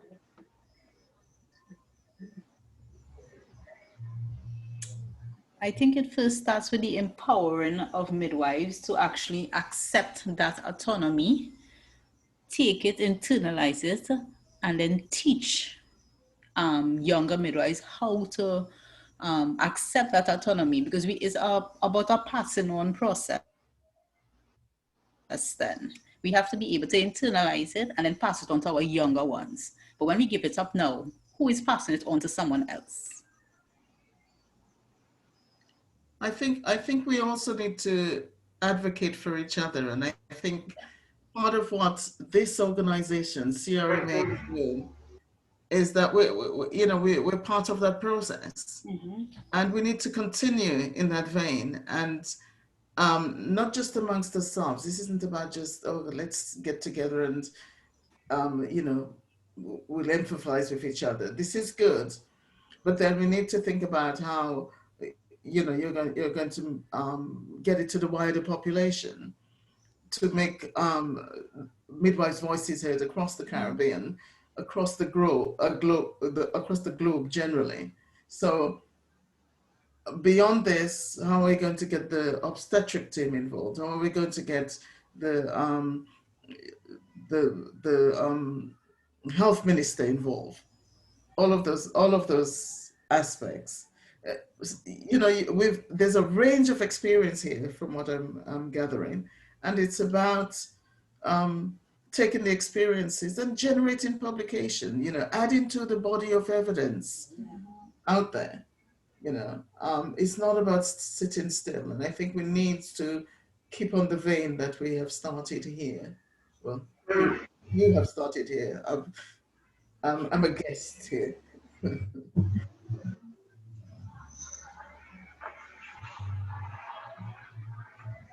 Now,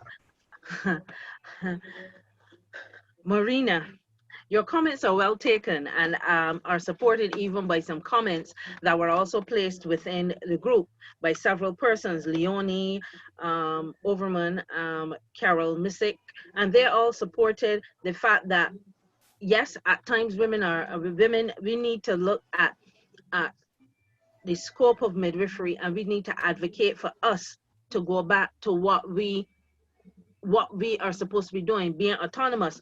And also Simone Cooper Bernard stated, and she's like, we need to go on a campaign, and this campaign is to educate the public and society about midwives and the role of midwives and what knowledge and skills we have.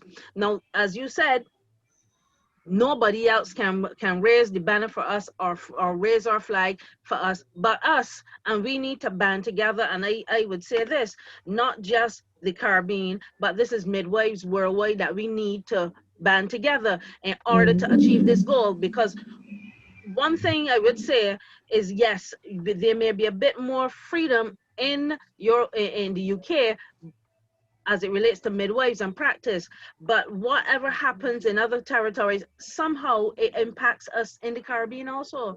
So we need to really band together and forget territory and look at going forward. Now, Marina, there's also a question here for you. The question is, in terms of accountability and autonomy, would reviewing of the standards be something to be taken into consideration to allow the profession to be on a grander scale? Without a doubt, without a doubt. And wherever you're located, when it comes to standards has always has to be audited. That's where you're at. Yeah. Standards have got to be audited and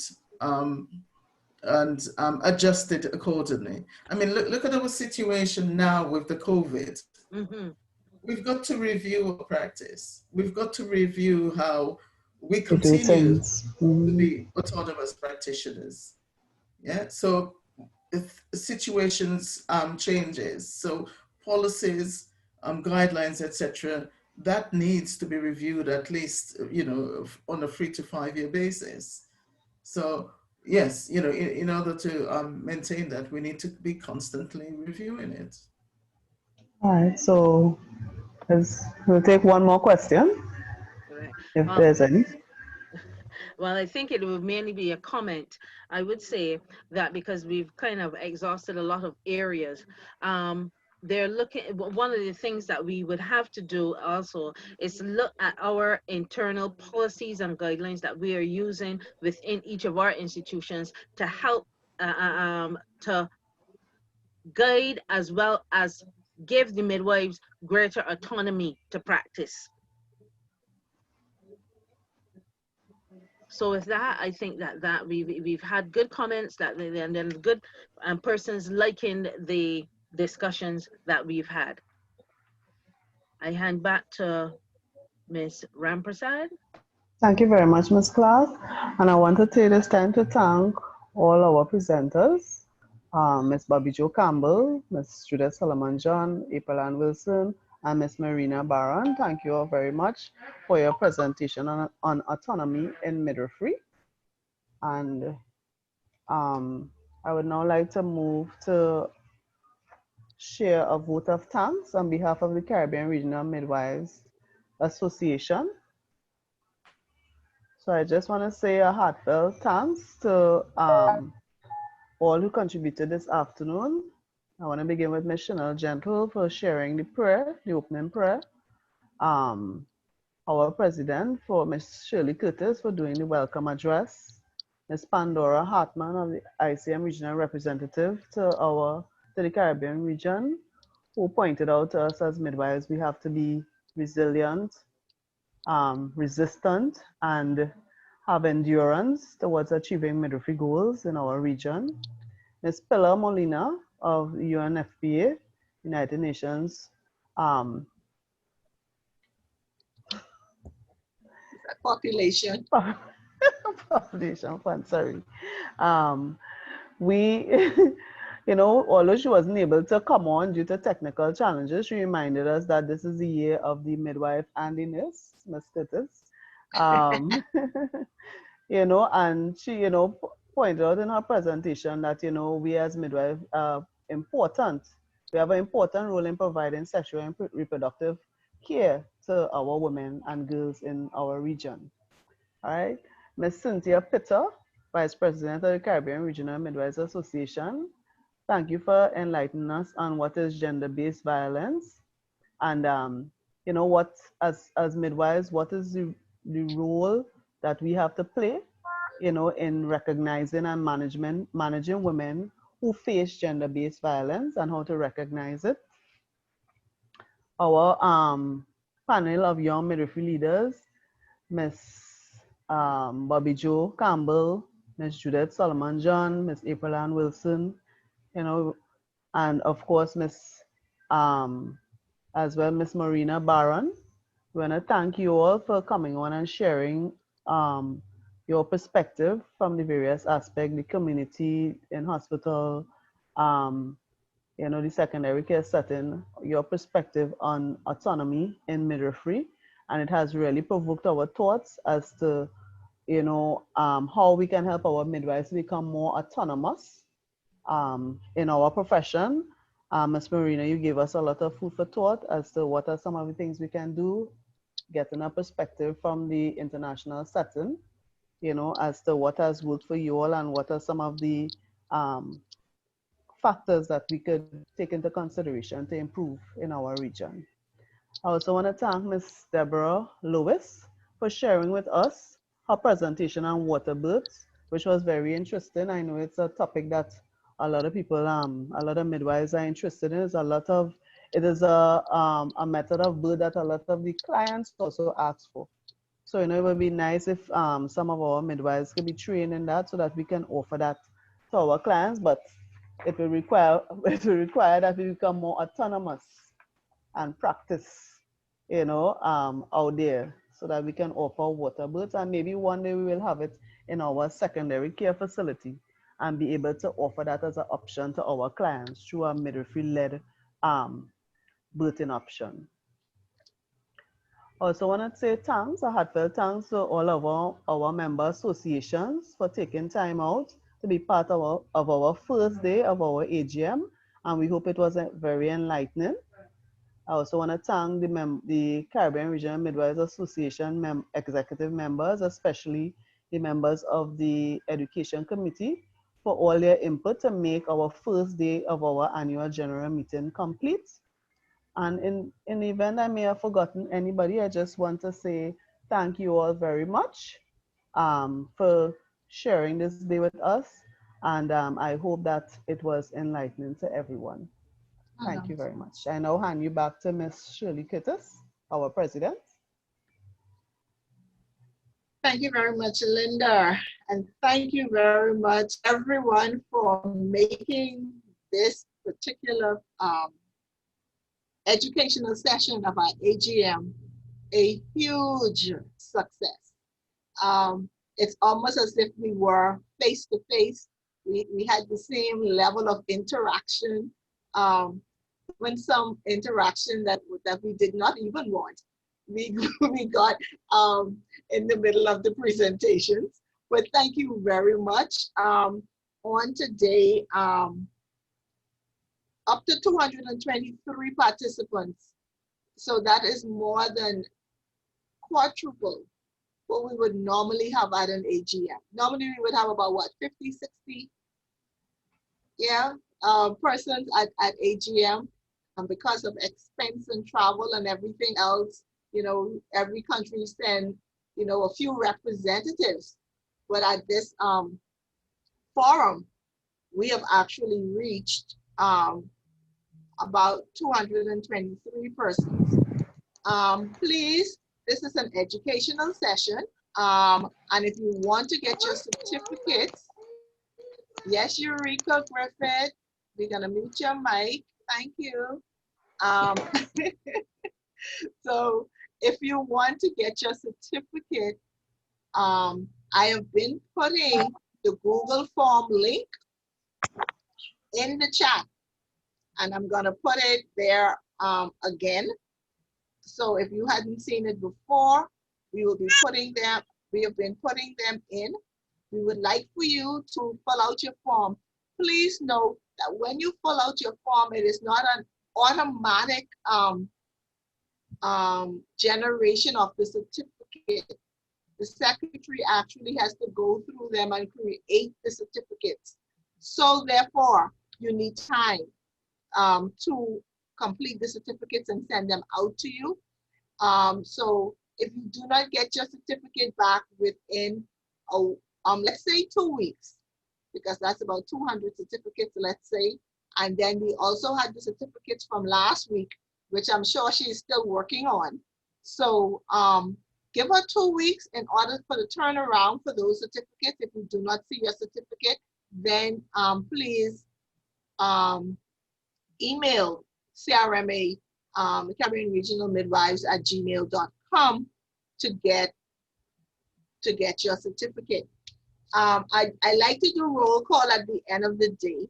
So tonight we had Dominica, we had Barbados, we had Jamaica, we had the Bahamas, we had Guyana, we had St. Vincent and the Grenadines, we had Grenada, we had Suriname, we had St. Lucia, and ladies, we had Haiti on the call tonight. That's a measurement for us, and as well as the UK. So if I missed out anybody, if you did not hear your country, please put it in the chat. Okay, so thank you very much. If you do not see the Google form, I'm going to put it again for the last time, and I'm going to wait for a few minutes. We won't close out immediately. We normally meet around the pool, Marcia. We normally meet around the pool and chat while to make sure that everybody gets the link. So chat now. So make sure that you copy it, put it in your link. If you're not going to do it tonight, I prefer that you do it tonight, and then send it off, and so that we can get move on those certificates. But thank you very much, and please remember tomorrow's meeting is a business meeting, and the link for that is coming through associations. So if you are not clear on who your association person might be, you can send an email to Caribbean Regional Midwives, and either Crystal will send you the link, or she will send you the person who will have the link in your individual countries. All right, because it is a business meeting, so we did not send widely the way we would send out. And all midwives are invited, not just the executive team, not just the executive team, all midwives in the member countries are invited to the meeting, because you need to know what we're all about, right? There's a business part to this that must be addressed. Just one last thing I want to say about the at the ICM meeting in Toronto, we had the Midwives March, and that march was for miles, just midwives. And along the route, there was a policeman who was manning one of the barricades, and he said, somebody said to him, "So, who's a midwife?" He looked at her, he said, "I don't know." And I was like, oh my God. So this is where we have to really when we want that autonomy, we need to be known. And as Ms. said, we need to basically make our voices heard. We need to get the politicians to know who we are. One of the presenters said, we need to, when you introduce yourself to your client, you are not nurse so-and-so, you are midwife so-and-so, so that they know that there's a difference between the nurse and the midwife. And so that when you start advocating for things, even the public will be aware of who are these people that need X, Y, and Z, and why are they different from that person called a nurse, right? So we all have to come together, and we have to, as the ICM message, we have to unite, we have to mobilize, and the time is now. That is the end of my 2 cents. And I thank you very much. And we hope to see you again tomorrow night at 6 p.m. sharp. Thank you.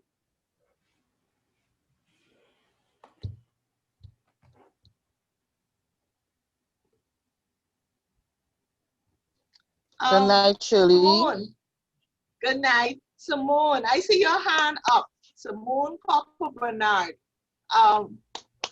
Your hand is up. Did you want to say something? Yes, or were good you night. just raising your hand? Good Yes, night. this is Hi, Simone. Simone. Yes, good night. Hello, everyone. Hi. Yes, I am registered midwife Simone Cooper Bernard from the St. James Public Health Department here in Jamaica. Okay. I just wanted to empower us as ladies. All right. I think more empowerment needs to be there. I had said before that yes, we can start. Somebody had asked the question, how can we start? First, we need education. So we are armed with the information. We have a wealth of information, and we have the power in our hands. And I think we just need to realize that and step out of our comfort zones and know that we own this. And yes, we are it. We are what everybody is looking for. We were quiet for a while, but now we're back and we're up and we're ready to go. Right? We need that confidence. We need that oomph in our step. We need that it's all about me type of behavior. And when if you have ever noticed a confident person, when they step into a room, you know this person is about who she is. And that is the type of behavior we want. We want that type of behavior. We step and we own our stuff and we know what we're about, and this is what we're doing, and this is what it is. And for those persons who don't know us, will want to know us. When you meet a person who knows what she's about, you want to know about that person. And your attitude will just speak for you. Won't even have to say anything. Your attitude, your whole being, your whole performance at work, it will speak for itself. All right, Okay, so we thank need you to very much, Simone. step Yes, out and just definitely. own us. Yes. That's what I want us to do, ladies. Thank you. Thank you. I saw your hand up, so I thought you had something to say. So thank you very much. Yes. All right. All right. So everyone, thank you. Anybody that did not see the link, it's there. It's there again. It's in the chat.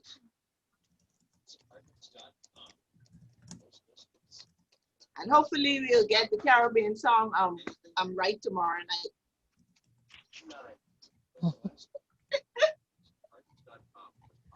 Have a good night, everyone.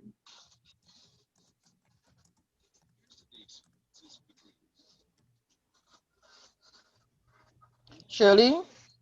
Yes, ma'am. Can't go to the beach. Can't go to the pool. We're at the pool right now. But I would like to say, you can have a drink and relax back. All your So I have my drink. It's slightly punch by the pool, remember? I'll have a drink and I'll relax. What kind of drink that is, Rosalind? April This and is this time last actually year we were going for the rum Jamun punch. local wine. Yes, we were having red rum punch. This is a local wine. Now Jamun, and I normally put it in this bottle size so that I do not take too much at a time. Have to limit myself. So this is my drinking size. It was in the freezer. You see, Rosalind, So it's well frozen. People who retire just like to show off, right? Because you don't have to wake up tomorrow and go to work. So I'll have me a drink tonight. Marcia, Oh God. drinks up. Yeah. Hey, the only pool we could go is the tub. And I have that.